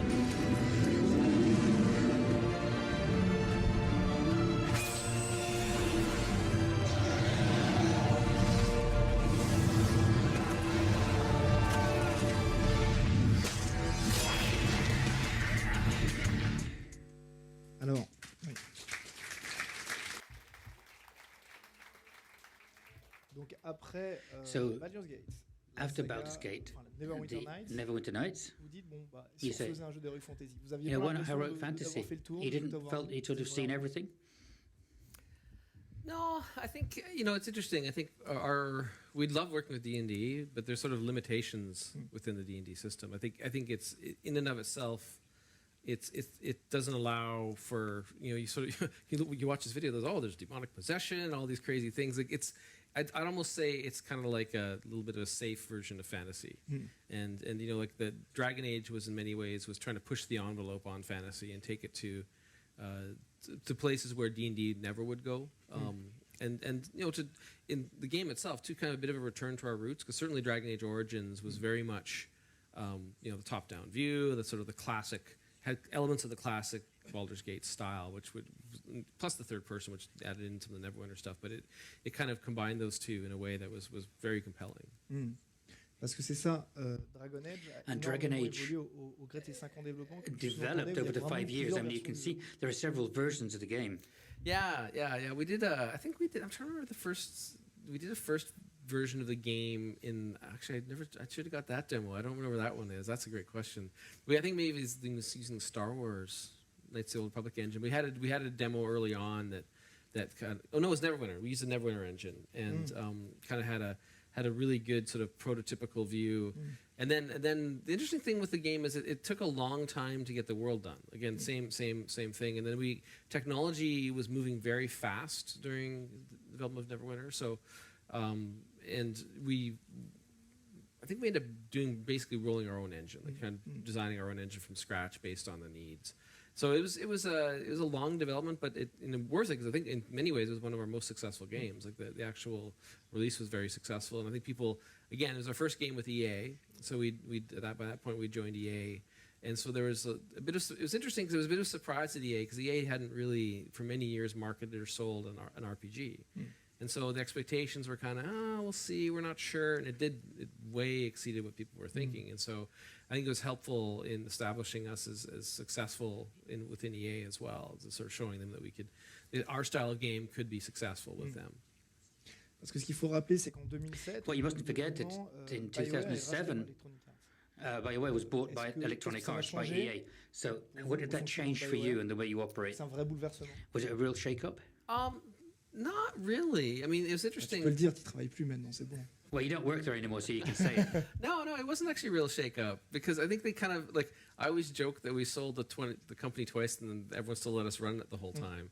And it was kind of true. Like, they actually trusted us to run it. So one of the things that worked with BioWare being part of EA is that we had been around for a while. We'd had, by that point, it was almost 15 years, maybe 13, 14 years of life as a company. We'd also worked with a variety of publishers, so we kind of knew how to work relationships with other groups. We developed a lot of internal capabilities, our own QA, our own IT, that could plug into a bigger company. And I think, and just as a company as well, we were kind of mature in our processes and our approaches. So when faced with something that EA would show us, hey, you could do it this way, you know, an immature company would go, oh, get rid of it, throw it away, and they kind of would start a fight. You know, when we'd sit down and look at it, and sometimes we would adapt it, and sometimes we wouldn't, and we'd say, oh, no, we're not going to do that. We're going to use our own QA because we actually integrated into the development team during development. We don't just make the game. And so we would always have a good rational reason as to why we didn't do certain things. And so I think with EA, it was good. I think the interesting challenge, though, is in any big company, it's just a continuous juggling act keeping people informed. So it's a very, very high cost of time to keep people in the loop. That said, we kind of had to do that anyway when you're publishing a game, because when you actually were publishing your game through another publisher, say whether it's Interplay or whoever, you still had to do that. You still had to go and sell your game to the salespeople and to the marketing people. So that actually almost was an equal trade. So for us, it was working with EA worked out pretty well. Au moment de Dragon Age, BioWare est devenu. So BioWare, at the time of Dragon Age, you became a real war machine, if you like. 900 people are working for the different BioWare studios. Toi personnellement, comment tu How did you personally ce développement, see this development? Cette I mean, how did you experience its new massive structure? Were you frustrated? I mean, have you got your real nose to the grindstone so you don't see? It's kind of interesting. Like, I think one of the interesting challenges, well, one approach that we used to a certain degree was we had good people running the pieces. So you can never have like I think the Sun Tzu quote is something like, you know, running an army is just simply a question of division.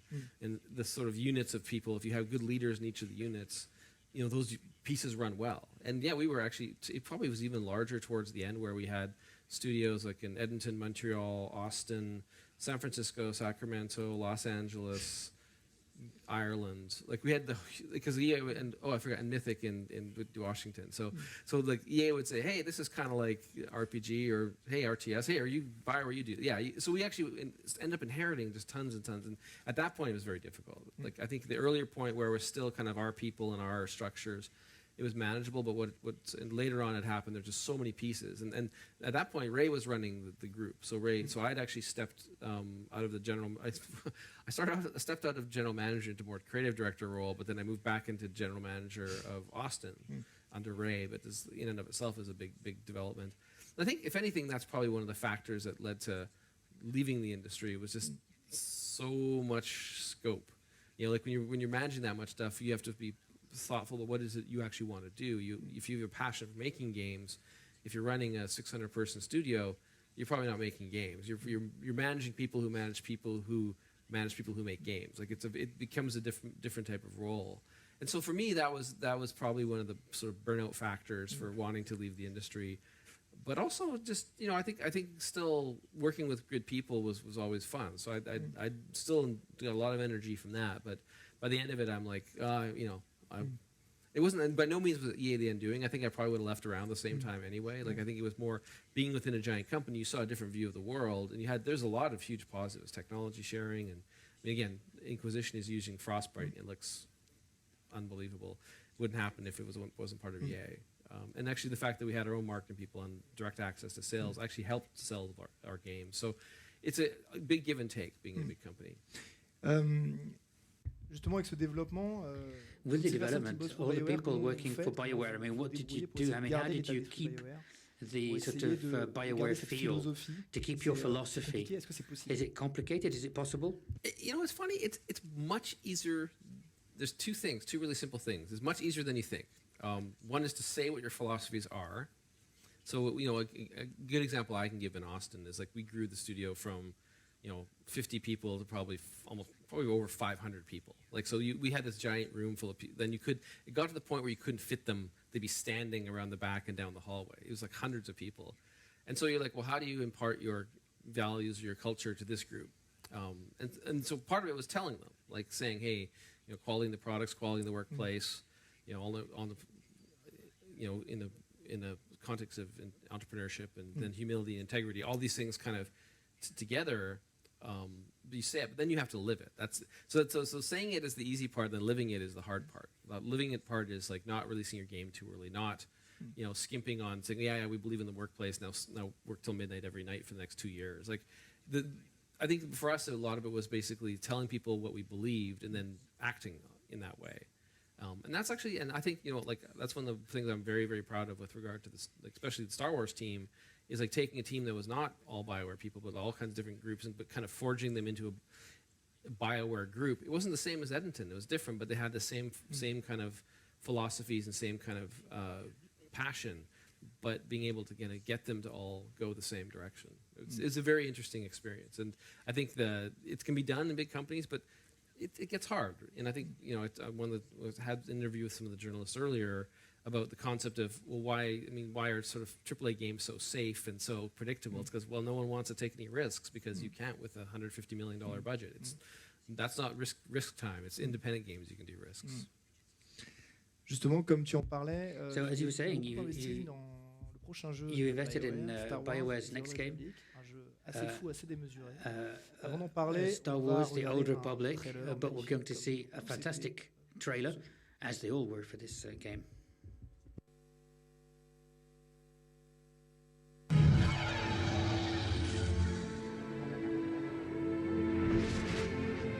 Pendant des siècles, la galaxie a vécu en paix.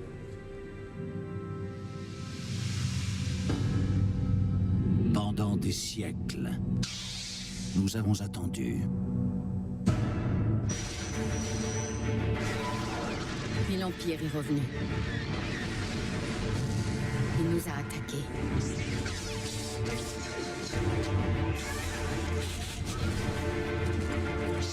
Puis nous avons frappé la République pour reprendre nos droits. Aujourd'hui, nous devons affronter les Sith.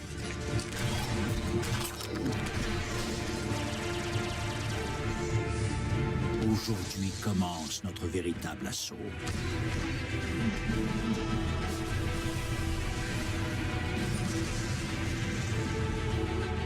Et malgré de nombreuses victimes, malgré la résistance de la République,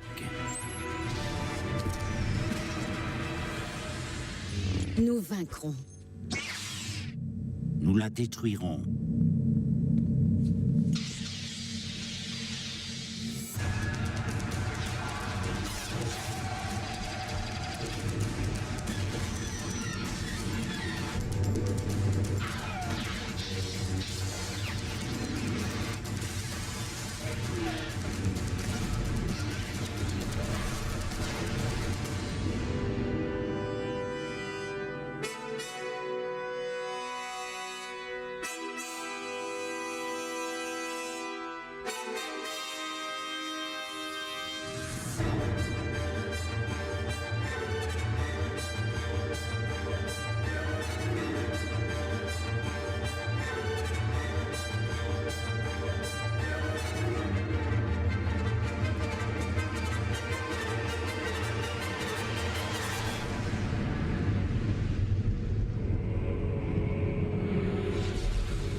Petit aparté, mais ce qu'il faut savoir, c'est qu'on a quand même pris le trailer le plus court. Parce que Star Wars: The Old Republic, les trailers duraient 5 à 10 minutes. And we took the shortest trailer here.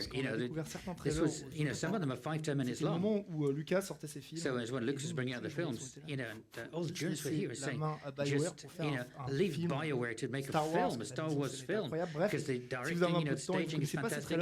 If you don't know the trailer, you've got a bit of time, go and have a look at them. There's 4 or 5 of them, they're fantastic. Comment est née l'idée d'un MMO dans l'univers Star Wars? C'est quelque chose qui traînait ou c'est around Star Wars come from? Where was it hanging around, or did you come up with it? It was hanging around in the sense that we wanted to do an MMO.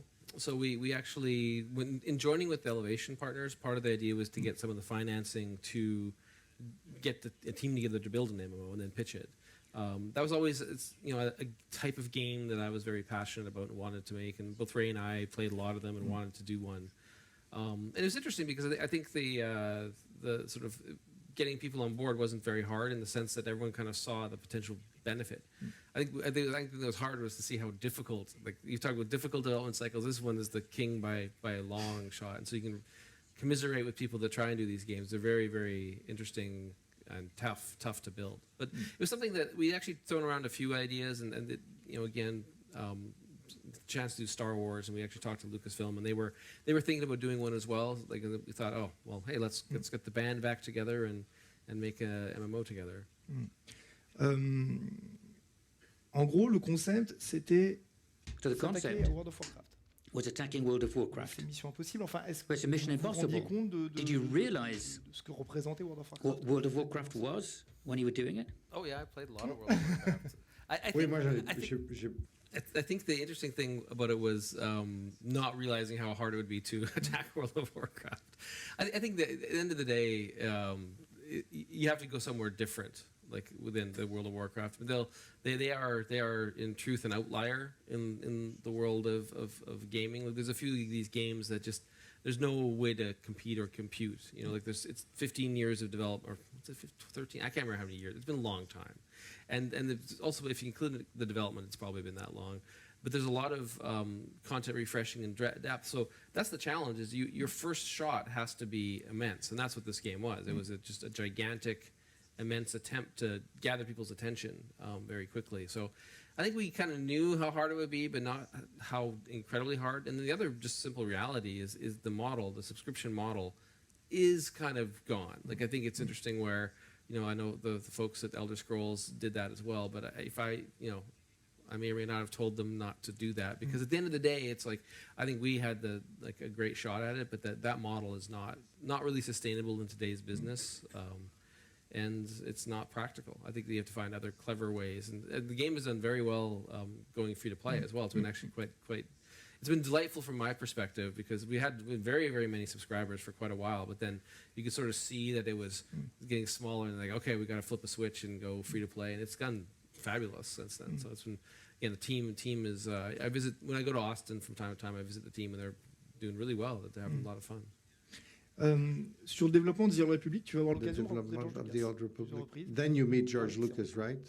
Talk about what it was like meeting him. I think actually, I'm trying to remember. We met him probably we've met him a couple times. Like it's been really funny the times we've met him because he's an interesting character, and everyone assumes like you shouldn't talk to him or shouldn't say, like they don't want you to talk to him. There's all these people around you. Like we met him briefly once when we got the game kicked off, and then we saw him at sort of this.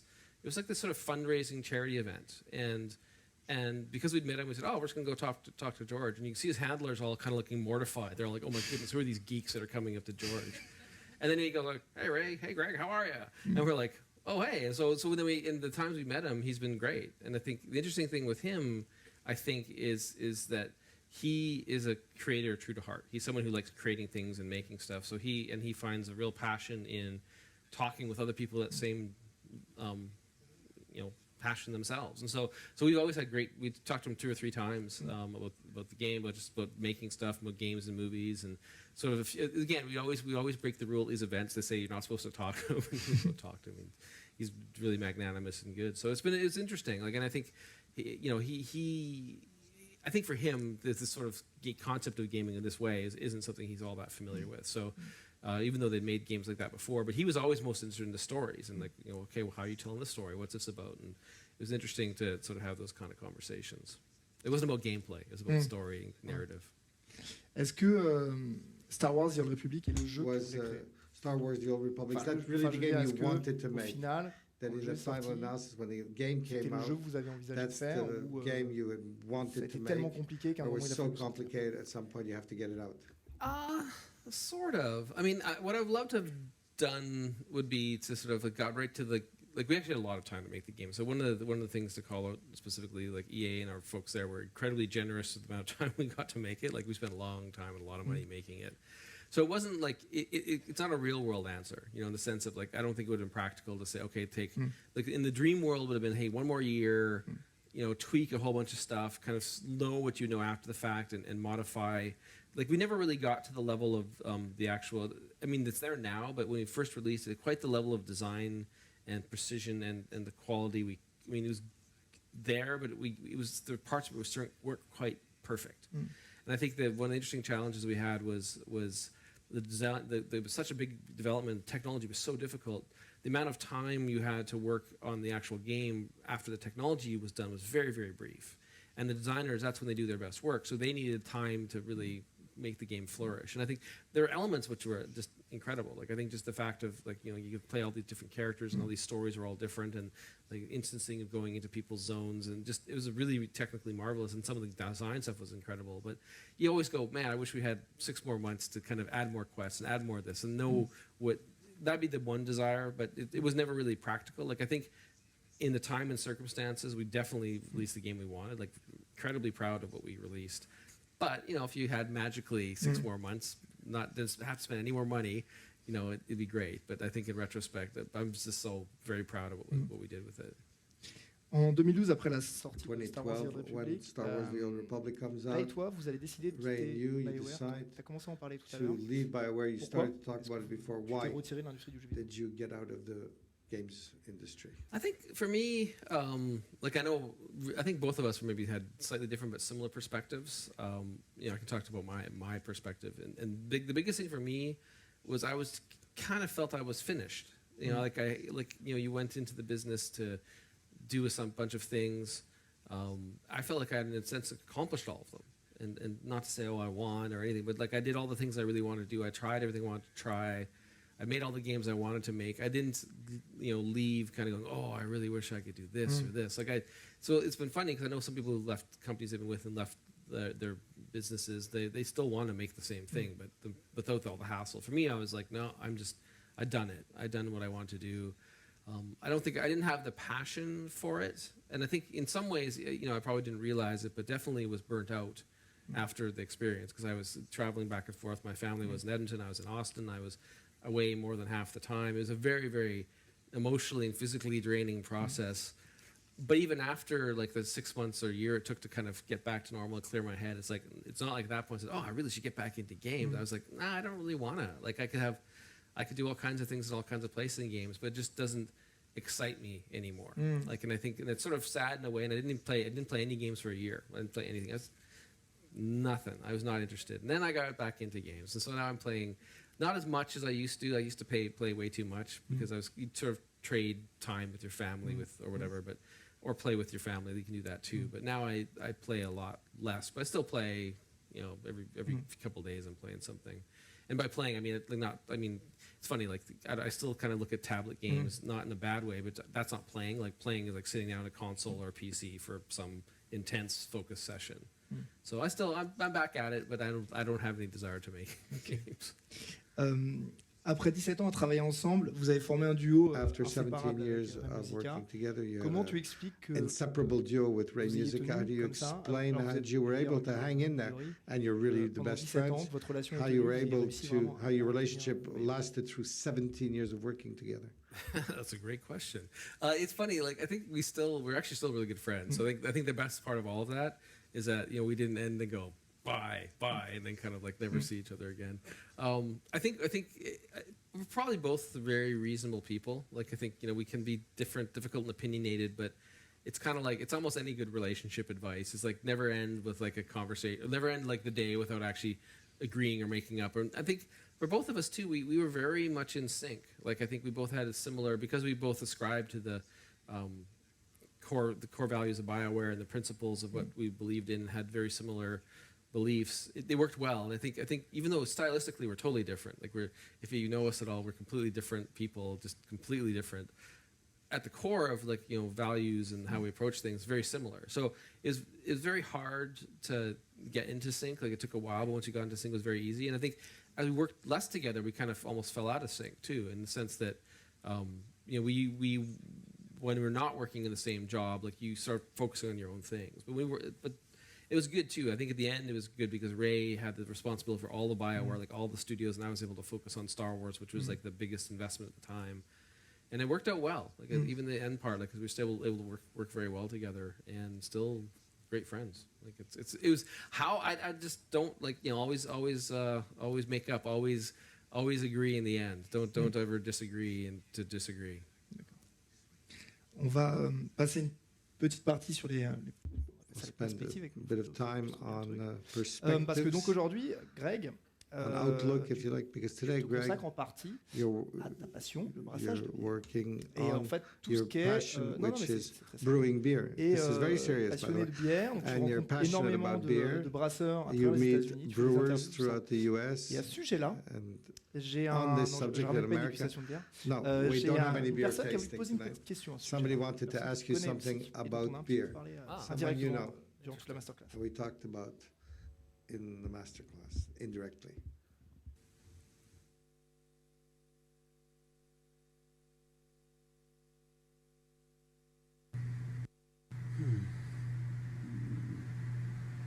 Oh, hey Greg, Chris Avalon, longtime fan, first-time caller.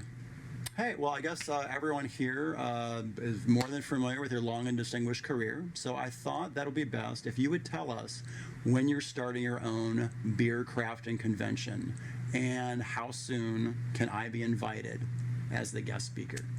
Anyway, let us know where it should take place, the time, the date, and I'll be there. And also, Greg,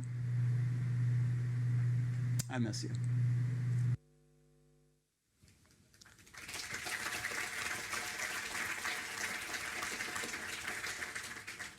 Yep, another blast from the past. I've known Chris for many, many years. He's a funny guy and super talented writer and designer. I can't give a date to anything like that. I am building a little brew pub brewery, Bresse, I think is the Bresse in Edmonton. That's one of the things I'm doing now. And probably 2 years-ish it'll be ready. I'm not rushing it. I'm treating it very much like a BioWare game. It's ready when it's ready. I'll test some of the beers for a while, for practice. It's sort of, for me, I don't know why, but it seems like in some ways I look at it as a simplification of life. You know, to go from a world where you're getting 400 or 500 emails a day and having to process all of them every day to sitting, making beer and selling it to people in the front of your shop seems nice. Seems simpler. Tout à fait. Yeah. Je tiens à dire que Chris Avalon, qui est quelqu'un d'assez génial, m'a quand même envoyé 10 questions. J'en ai gardé qu'une, il y en avait plein d'autres. Et il y en avait une qui était très très drôle aussi. Il me demandait, est-ce qu'au moment où tu as quitté BioWare, est-ce que tu as eu un moment de folie en disant, ça y est, champagne, je me déguise en lapin, je cours dans les studios de BioWare. Est-ce que tu as eu un moment où tu t'es dit, on fait la fête? C'est une de ces questions, c'est pas moi. It's his question, it's not mine. I'm not sure if I did that. That's an interesting question. I think he was just sort of stunned for a while, like after you leave, and then you kind of like the biggest thing is like going from everyone wanting to talk to and then no one wanting to talk to you. I never went crazy. I think my life is kind of crazy to begin with, so it's sort of like I didn't feel like I was repressed at BioWare and had to put on a bunny suit and drink champagne. But maybe later tonight, we'll see what time it is, but you never know. On verra ça tout à l'heure. Yeah, we'll see later on. Now, which game are you proudest of? I remember we talked about this one, and I gave you the answer that it's one of those, again, very standard answer to one piece of it is you never, they're all your children, you're never more proud of one than another. But then the other thing about it is there's always the sort of concept of which ones you feel you had the most influence or impact on, or which ones sort of touched you in the sort of most emotionally. And it's interesting, I always talk about Jade Empire as one of the ones that for me emotionally was very, very strong and very well done. That was really great. You know, Mass Effect, you know, it's in some ways I think of it still as very much as a privilege to have been able to have worked on Mass Effect. 'Cause I have a feeling it's one of those properties that is going to endure for a while. So it's kind of cool to have done that. And then for just the fact of actually helping to get the game actually finished and out the door and be proud of it was Star Wars: The Old Republic, the last one I made. Simply because, and not in any way to sort of criticize the team, but because it's such a difficult thing to do an MMO that I had to come in and help them. Like, you know, and I think the plan wasn't for me to do that. The plan for me was to still happily sit up in Edmonton and do my thing. But like the fact that, you know, I had to go down there and spend probably 3 years, most of my time and all my time, mental time on that game, but also being able to help support the team itself. So we actually kind of strengthened the team and had this awesome leadership structure and actually got it done. And again, MMO it's hard because you don't think of what your server configuration is going to be, and you know where your customer service, you know, rep is going to be. Like, that's not something you think of when you make a game, but that's part of an MMO. There's so many things that you have to consider, and if you forget any of them, the whole thing can collapse. And I think we did them all. We did them all really well. So it was pretty. That's probably the one I'm most proud of. Which one, like, you know, do I have the most influence over in a way? And then, of course, MDK2 is the one most like Chris's question, where drinking champagne and wearing bunny suits is most like that game. Like, that was the craziest development. Like, we had bad habits. Like, we would basically, like, whenever we delivered a milestone, we'd just go drink beer, like lots and lots of beer, and pints of Guinness. It was horrible. It's bad. So I was glad that survived that phase and moved on to better beer. Sorry, all Guinness drinkers, but better beers than Guinness. Though Irish Guinness is really good. Other Guinness, not so much. But more so just like, you know, kind of got everything together and kind of was able to focus down and make things happen. But, you know, every game gives you these amazing experiences that you carry. And every single one I can think of things that's just like, wow, I remember. And for me, it's also very much moments. Like, there's these moments that you remember very distinctly. The rest of it's total blur. Like, I have terrible memory. I'm like, total blur, 3 years of Baldur's Gate. I don't remember anything except for this one conversation. But those ones end up being often the very important pieces. So, that's that. Ok. Et, est-ce qu'il y a quelque chose qui te ferait revenir aux jeux vidéo? Is there something that would bring you back to the video business, to the games business? Sorry. Not to make games. There actually has been already. Like, I actually do consult with friends. Like sur Mass Effect 4, par exemple. Which one? I didn't get the translation. No. Mass Effect 4. Oh, Mass Effect 4. No, they got that well in hand. They got well in hand. No, it's more Mass Effect cat. I really should know that. I'm so embarrassed I didn't get that translation myself. The Mass Effect Schrodinger's cat and Mass Effect cat. Like, no, I do. Something has brought me back. Is actually I will consult with friends, and so I actually, you know, I'm on the board of a company called Rumble Games in the Bay Area. Actually a bunch of really good friends working there. I'll sometimes people will ask me saying, hey, can you come look at something? And I've flown out to 3 or 4 friends' studios to meet with them, either look at their games or talk with them. But it's like not for pay, not for anything. It's just, hey, you're a friend of mine. We work together.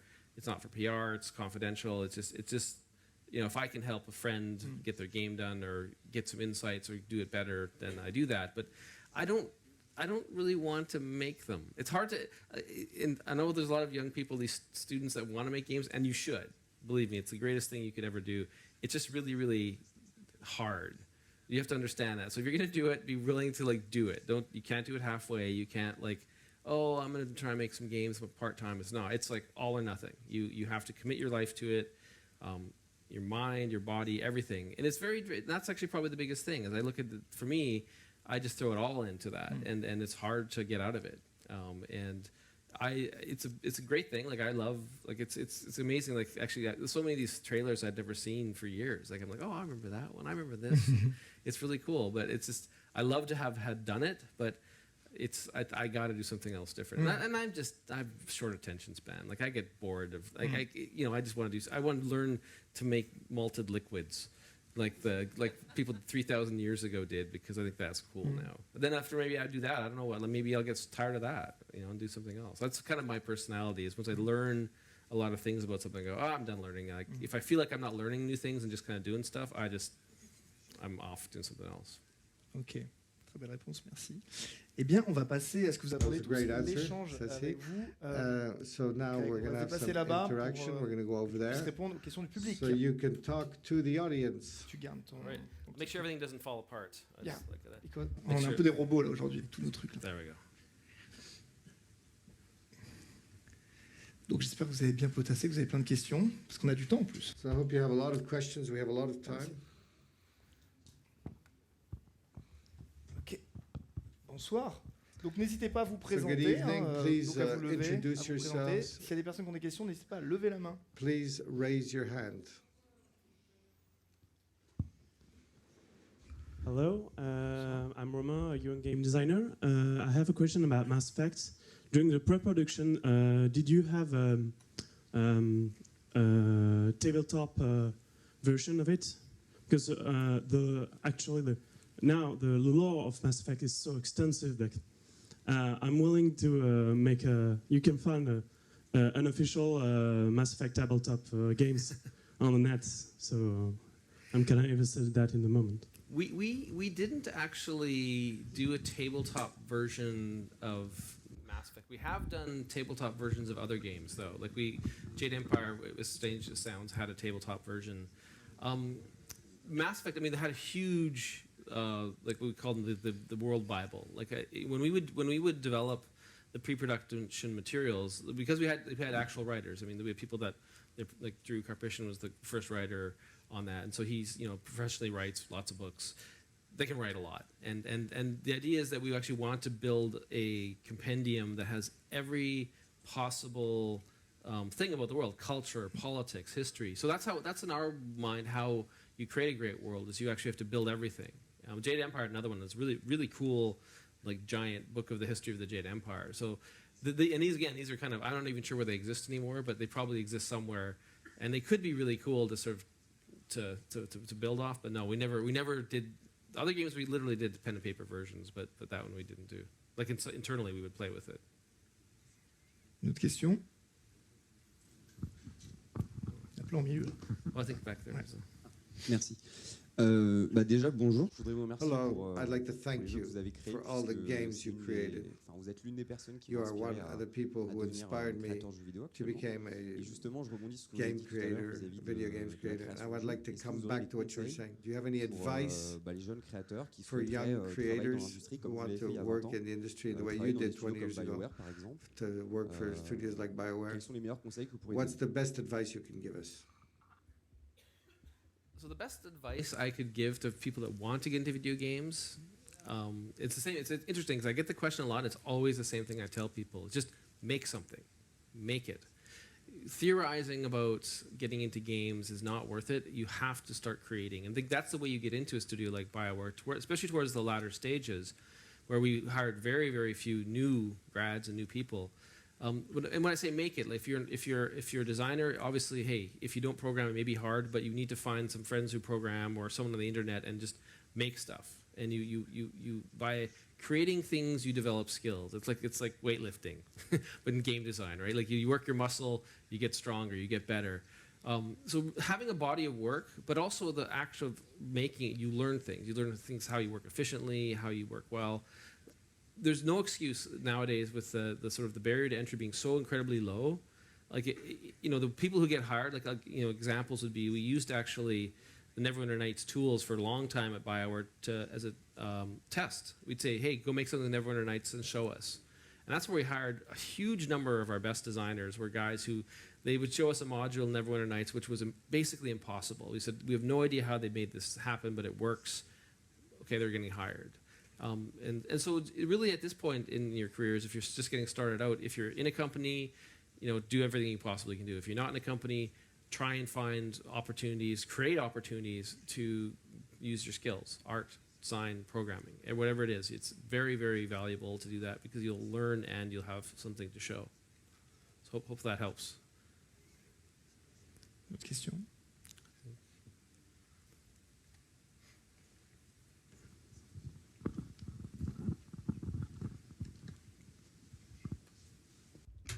Hello, my name is Pablo. I'm a jobless hero, and I'm wondering, as a player, which is your favorite game and why? So pure player experience? Yeah, as a player, we talk a lot about BioWare games tonight, but I mean any game. Yes. That's interesting. For me, it changes. Like I tend to get obsessed with something, just deeply obsessed, and then forget about it and then move to something new. I would say like Dark Souls, Demon Souls, were for me like two of the games that were just like just blow my mind. And to the point, if you're familiar with the Dark Souls games at all, I would literally be walking in real life, looking for guys jumping out from behind me. Like you'd be in a parkade and I'd be watching for someone jumping down or shooting arrows. Like I'd be like, okay, I've had a lot. But that kind of really, really immersive experience is that's probably the ones that I know for personal experience I just get so obsessed with. So those are fun. Fun in relative terms, they're really punitive, but they're fun. Une autre question? Another question? Hi, and thank you for being here tonight. I had a question about the Sonic RPG you did on the Nintendo DS back some years ago. Sonic was and is still in a state of decay today. What did you try to do with this game to, I don't know, maybe get Sonic better? It's interesting, because we did the Sonic RPG, and we were hoping, I think, maybe indicative of what's happened with it, and I can't talk to how Sonic's doing or not doing, but I know that we really, really wanted to engage with like Yuji Naka-san and the team there, and just try and get involved. But it seemed like there's a lot of complicated relationships going on within Sega at the time. I think Sega itself, if you follow the company, has gone through lots of changes. I think for us, we really wanted to make a cool Sonic game. Like I think Ray, particularly, he's he liked the kung fu stuff too, but I was the kung fu lunatic. He was the Sonic lunatic, and we really wanted to make a cool game. And I think it's interesting because in a lot of ways, the challenge of like what Sonic was made it hard to make the game. And everyone told us that. We knew that. We still did it. So it's funny because I was still really happy with what we made, but it's different. Sonic itself, I think. I mean, I think that perhaps the challenge is how far can you push the core concept, and that's actually the thing that Sega has to answer is like how do you define that? Maybe hey VR Sonic could be unbelievable, but so it's a tough one to kind of like make last 50 years instead of 30.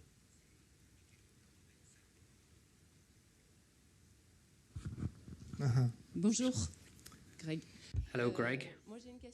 I've got a question on the difference between creating a new game and creating a sequel to an already existing game. As a games developer, what's the easiest and what's the most enjoyable?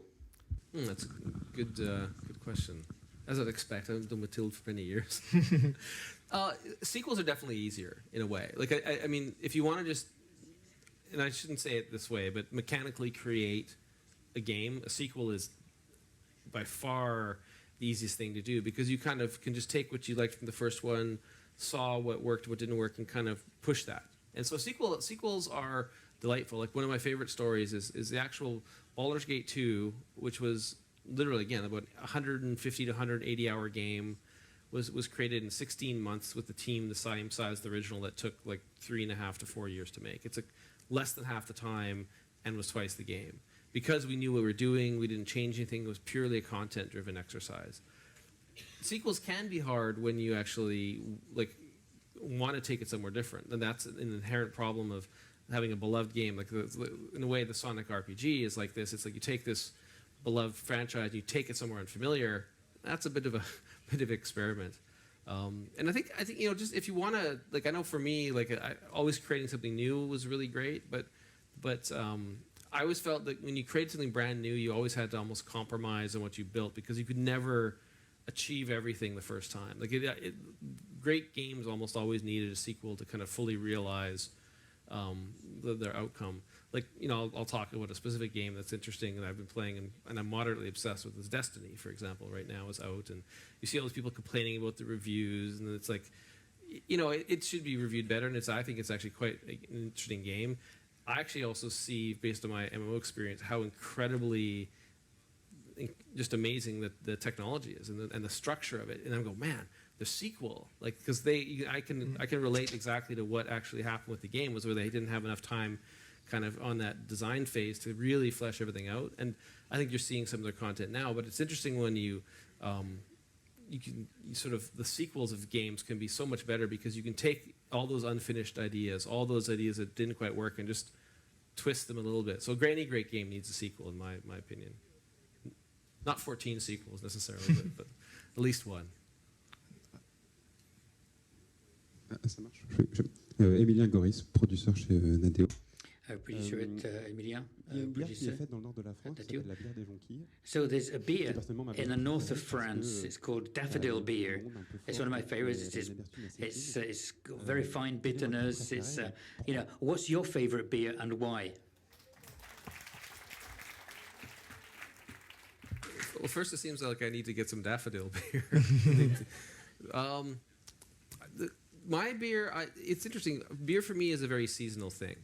So I like beers at different times of the year, different types of beer.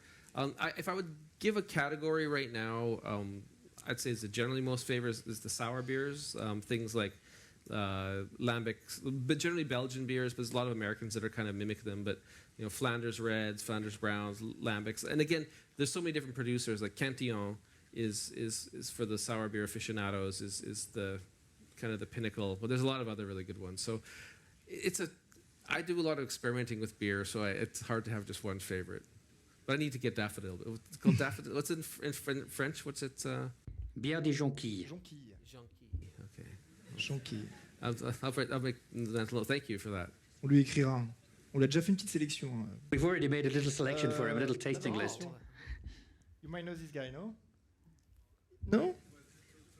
So long time ago, I think. Cyril Bérébi, rédacteur en chef historique de Xbox Magazine. From Xbox Magazine, he used to be the editor-in-chief. So it's difficult to come after a question on the beer, but it's a personal question as well. As a doctor, a game designer, whatever, what's the most gratifying thing? Curing people or giving them pleasure? And how come you're not coming naturally back to being a doctor? I'll answer the last part first. So going back to being a doctor, I think one of the interesting things for me is I've been out of it so long, I've forgotten so much. I've been like almost like a full 20-year career of making games in the time that medicine has gone forward so far. And again, I think when I stop something like with medicine, I literally I'd never imagined I would come back to it. The one scenario I thought I'd come back to is if we were utter failures at video games. And that was the one time I was like, if we fail, and I'll go back to medicine, which is an amazing safety net, but it wouldn't have been happy with that.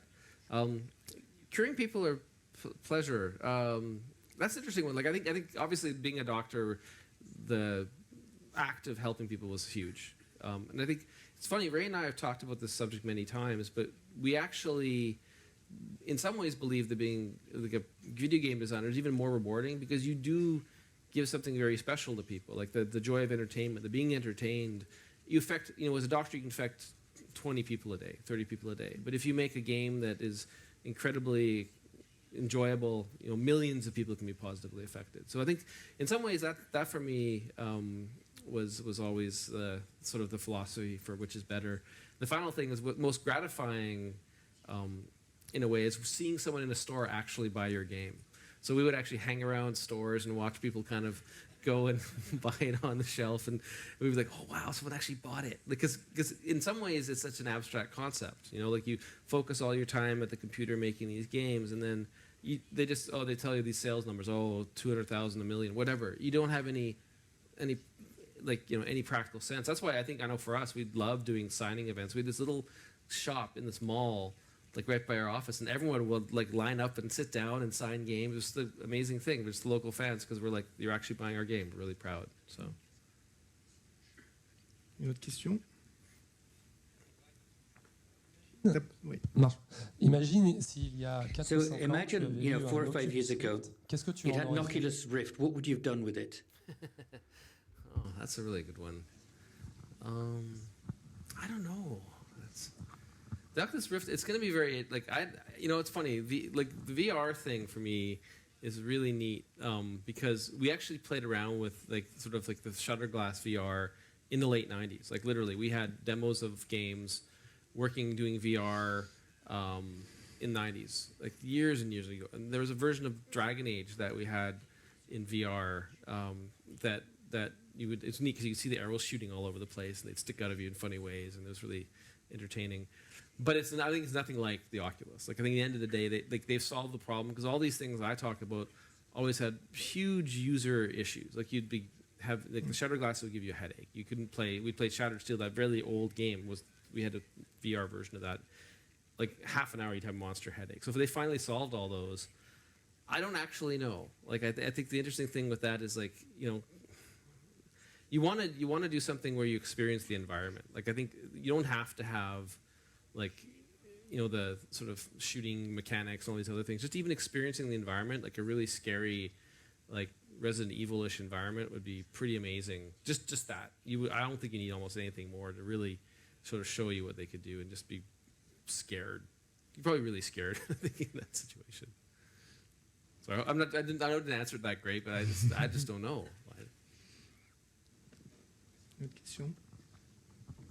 Hello. So yeah, my question joins the one of the sir right there with the Sam Crow shirt. Nice taste. So with the rise of VR, the popularization of indie games, where do you see the gaming industry go in the future? It's interesting. Like I mean, definitely the sort of indie movement as well as the sort of concept of the barriers being lowered is really, really important. I think because for like most of my career took place in a time where it's very hard for anyone to make games. Like you couldn't get in to do them. Like you had to work at a big company and they had to have Xbox dev kit that cost $10,000, and you could do some PC stuff, but no one was really paying attention those days. I just see the democratization of gaming getting better and better. Like the idea that you could now if you want to publish something, you could in 2 weeks have your game up on iTunes.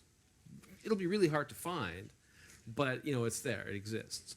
I think the democratization. Like it's funny. I've always been kind of in the office. I think I bet with Casey from Mass Effect that the console as we know will be dead within 5 years, and I think I'm coming up on that in a year or two. So hopefully I'm still right. But I'd always believe that like the market as we see it with these big AAA companies I don't think it's permanent. I think that's kind of it's going to be some element of that, but I think actually the indie gaming movements and the VR stuff is a big curveball. Like I said, I think the idea that by taking something so powerful, you could make simpler and simpler concepts and not have to have the hyper realistic characters, just environments and interesting spaces to explore and people and ways to interact. There's a lot of interesting things one could do there.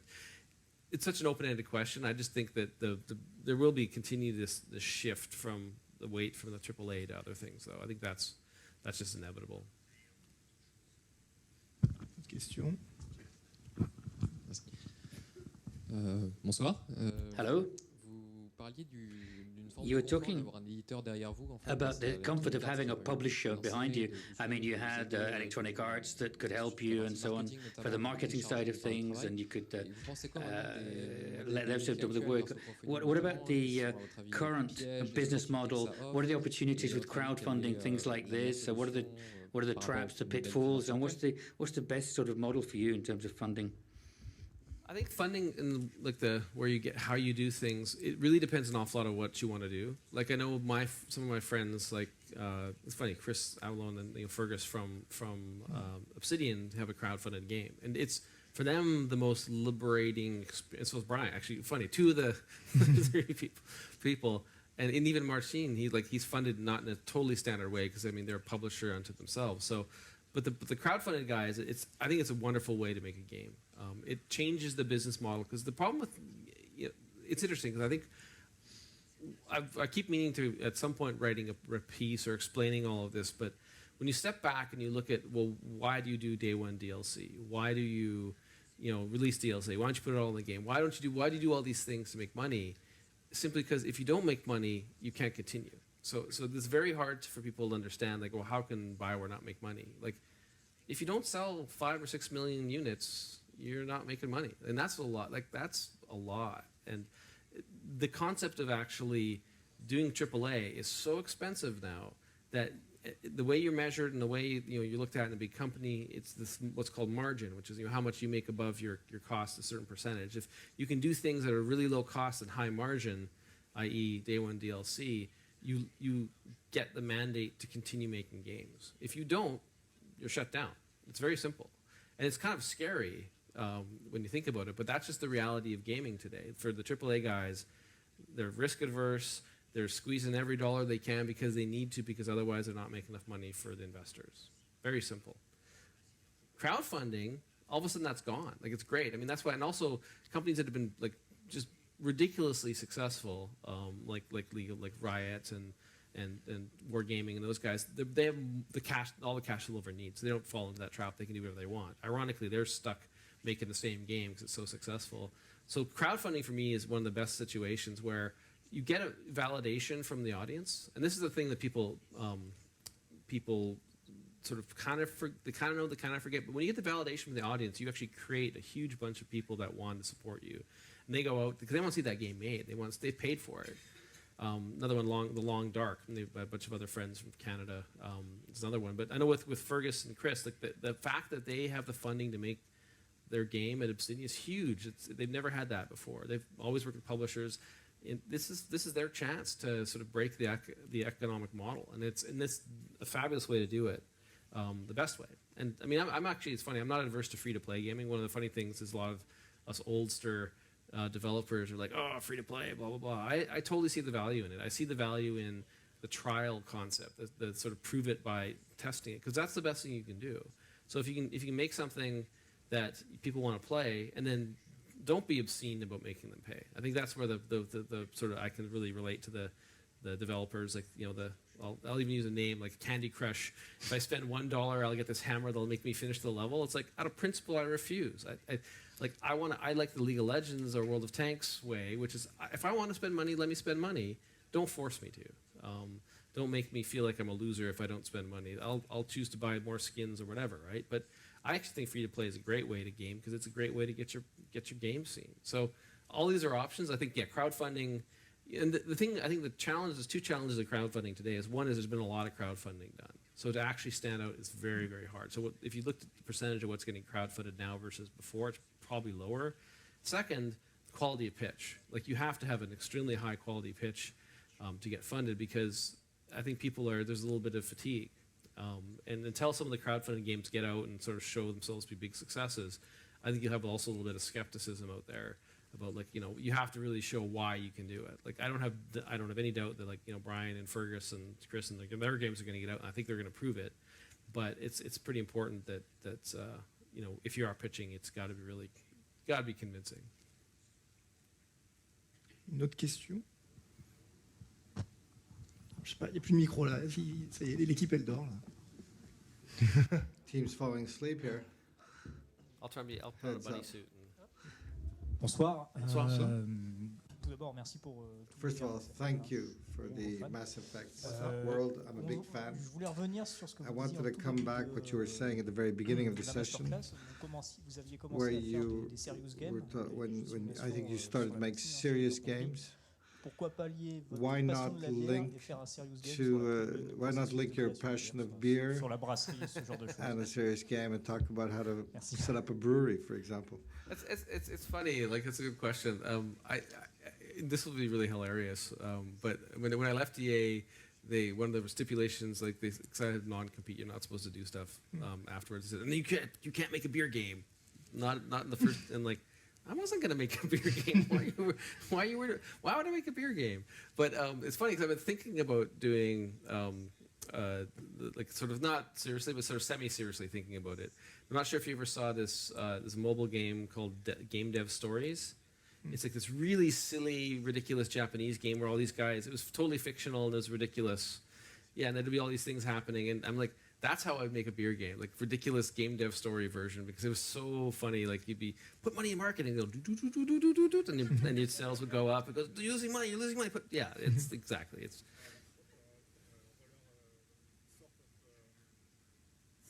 So we can't translate because he doesn't have a mic. Oh, he's speaking. Yeah, English. Yeah. So we're good. Yeah, it's sort of similar. Yeah, it's just something silly, like something with The Sims plus beer would be quite entertaining. but not the results of actually playing Sims and drinking beer, or the Sims drinking beer themselves. That'd be a whole. Yeah. Ok, une autre question. Bonjour, Ludovic, graphiste Hi, Ludovic, I'm a graphics artist. I have two questions. The first, I don't know if you can answer. Do you think you'll adapt the Mass Effect trilogy to PlayStation 4, Xbox One, Xbox, and maybe to talk about DLC that came out Film Fantasy. I'm sorry, on Mass Effect. Now you did that. Two questions. So first question was going with Mass Effect be on Xbox One or PlayStation 4. It's like I don't actually know because I don't work there, but I almost think I'm not sure they would. It's funny because one of the things, I mean, it was interesting for us because we were sort of happy that they extended the console cycle, because typically when you think of how long, like historically the console cycles have been shorter. Like I can't remember how long the last one was, but it's about 2 years longer than usual. We really wanted Mass Effect to fit in the entire console cycle. So the entire life of the 360 and PlayStation 3, the entire of Mass Effect, that first sort of trilogy fit. And so in a way, we wanted to represent that cycle. And so putting into the next, like one or PS4, maybe. I mean, it would work. I think it's high enough resolution. It's good enough quality. It'd probably be not an enormous amount of work given its Unreal Engine. It's probably some technical feasible possibilities. So I don't know, and I almost think philosophically they may not want to, unless there's a really good business reason to. They want to keep it as the sort of the last generation's baby. And the other question, the translation kind of broke apart. Can you? Did you catch the second question? No, I don't even remember. You need the microphone though.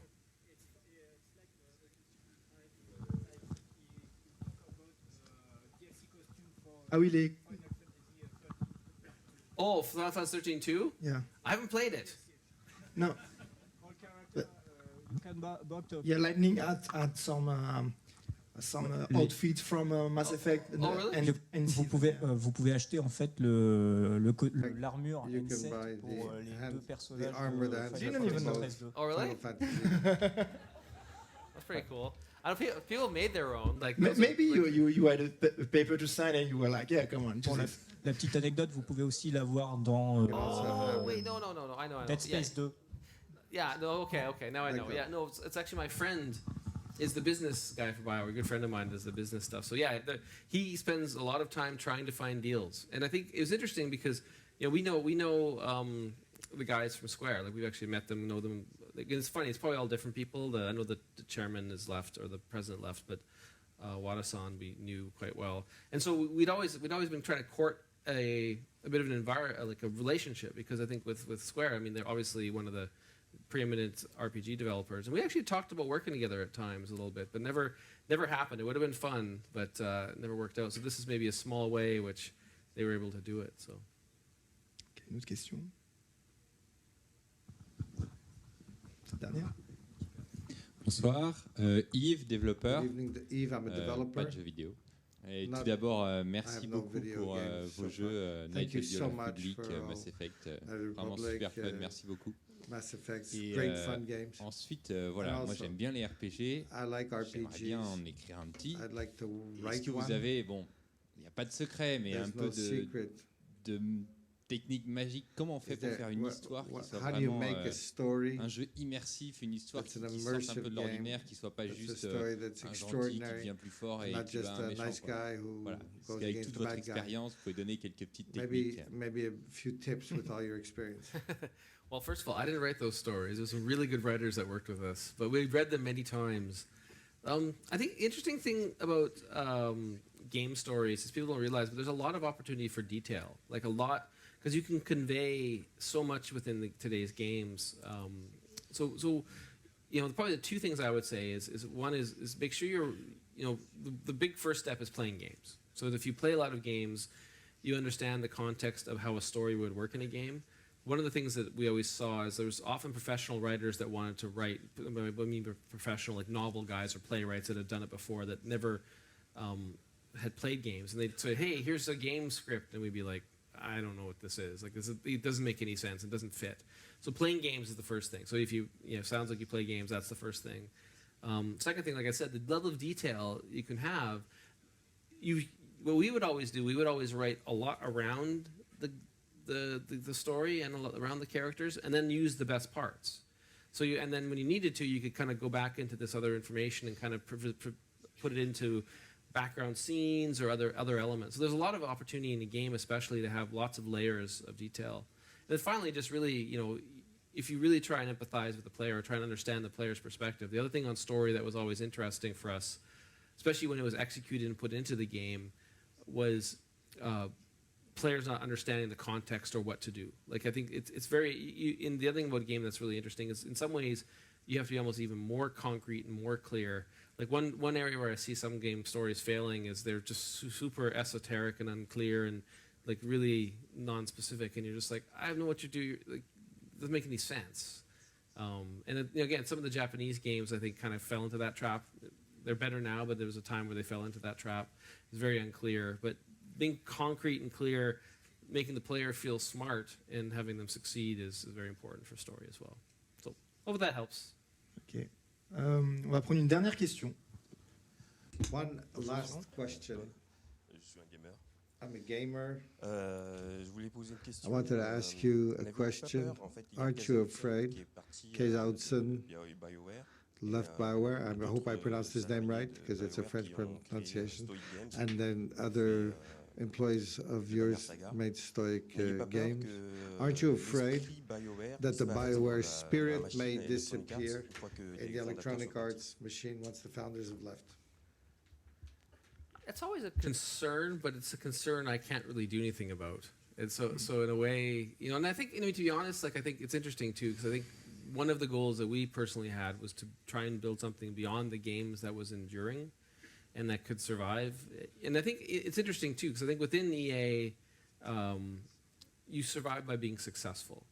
So in other words, if Dragon Age Inquisition, which I think is going to be huge, is a success, that gives BioWare strength. And even better, without me and Ray, it gives the new people who are running BioWare, the ones we trained and grew, the possibilities to succeed. So it's one of those, worrying about what might happen to it is almost, it's not worth the energy, though I do hope and wish it does do well and that people do well. It's more, if we did our jobs well, it can survive. And I think that's the hopeful thing. I think the game, like I've played Dragon Age Inquisition, it's mind-blowing. It'll be, if it works, everything works, it gets done, it's going to be unlike, it's basically an open world BioWare game. I'll do as simple as that. I love open world games.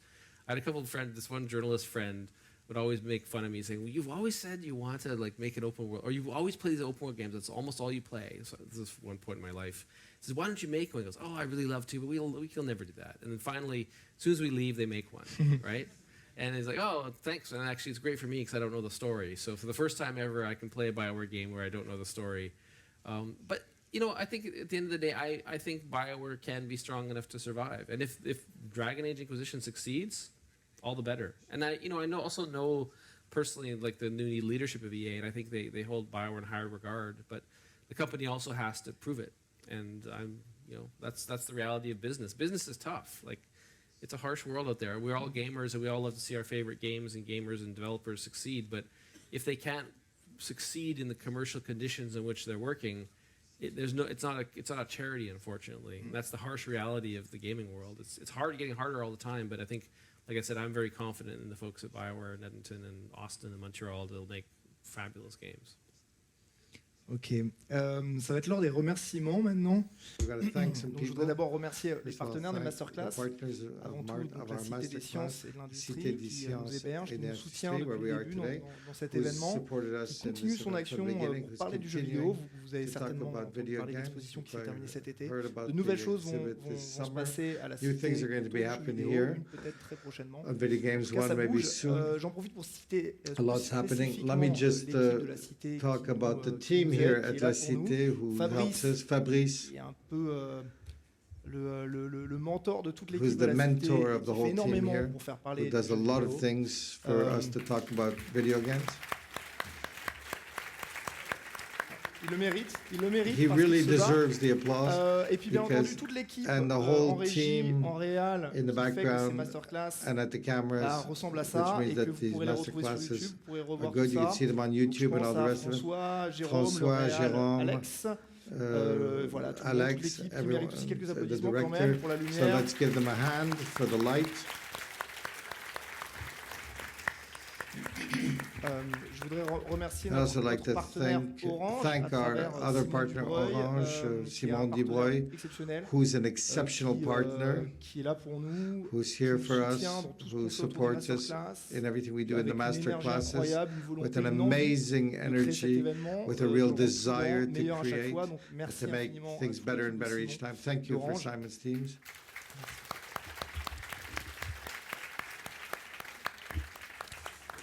Bien entendu, And of l'équipe de course, Jeux Vidéo Magazine, the Jeux Vidéo Magazine tout ce qui est team, éditorial autour because they do des all of the masterclass. editorials, work Petite on the dédicace masterclass, spéciale à and a special Romain qui est en dedication coulisses, to qui Romain, stresse pendant who's toutes in les the back, masterclass depuis 4 ou who's 5 stressed masterclass, out celui qui s'occupe des the last PowerPoints, 4 or d'envoyer des 5. vidéos, de faire He's les the one montages. who's in charge Bref, of je the leur fais PowerPoints, passer the grave. videos, and Donc je pense qu'il mérite vos applaudissements. sending out the video. Let's give him a round of applause. Alors, les autres qui sont importants pour The nous, other c'est people vous. that are very Merci important, d'être that's là you. à chaque nouvelle masterclass. Thank Et you for being franchement, here, c'est génial and de it's voir ce soutien de votre part. fantastic to see On va continuer, your support. ça We're going va to aller très continue. vite cet hiver, on vous prévient. We're going to do a Soyez lot là, of things this soyez présents, winter. bougez pas trop dans les 2 mois qui viennent là, parce Don't que go anywhere. voilà, on a We have a lot je vous of dis pas qui stuff. pour vous garder un peu I de won't say surprise, mais who. on a rendez-vous ensemble Keep the si vous avez surprise. envie le If you 31 want, octobre we'll et be le 12 décembre. C'est déjà meeting calé, on on the s'est déjà dit bien. 31st On va vous réserver of un peu de October, surprise the et ça va être 12th génial. of Donc December. restez là, We know restez who's avec coming. nous, continuez à It'll be a parler bit des of a masterclass, surprise. essayez d'en dire du bien. Keep talking about the masterclasses. Say Et good voilà, things merci en about tout cas us. de votre Thank you fidélité, very merci. much.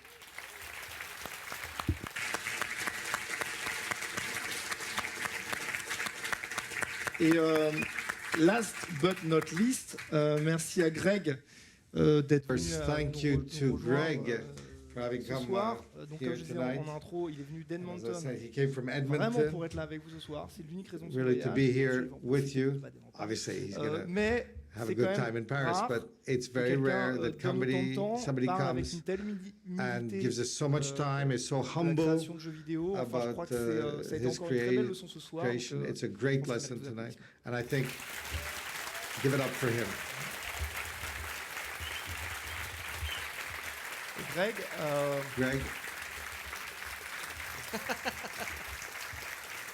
Well, thank you. Thanks for coming. It's a real pleasure. Et That's really, really great. je vais te laisser le mot de la fin alors. I'll give you the last word. Make games. If you want to, please make them. Just make them. So, Ok, merci beaucoup, merci à vous. À bientôt. thank you. Thank you, Jake. That's so good. Very good. Yeah. Oh, it's very good. So you will see a lot of people coming.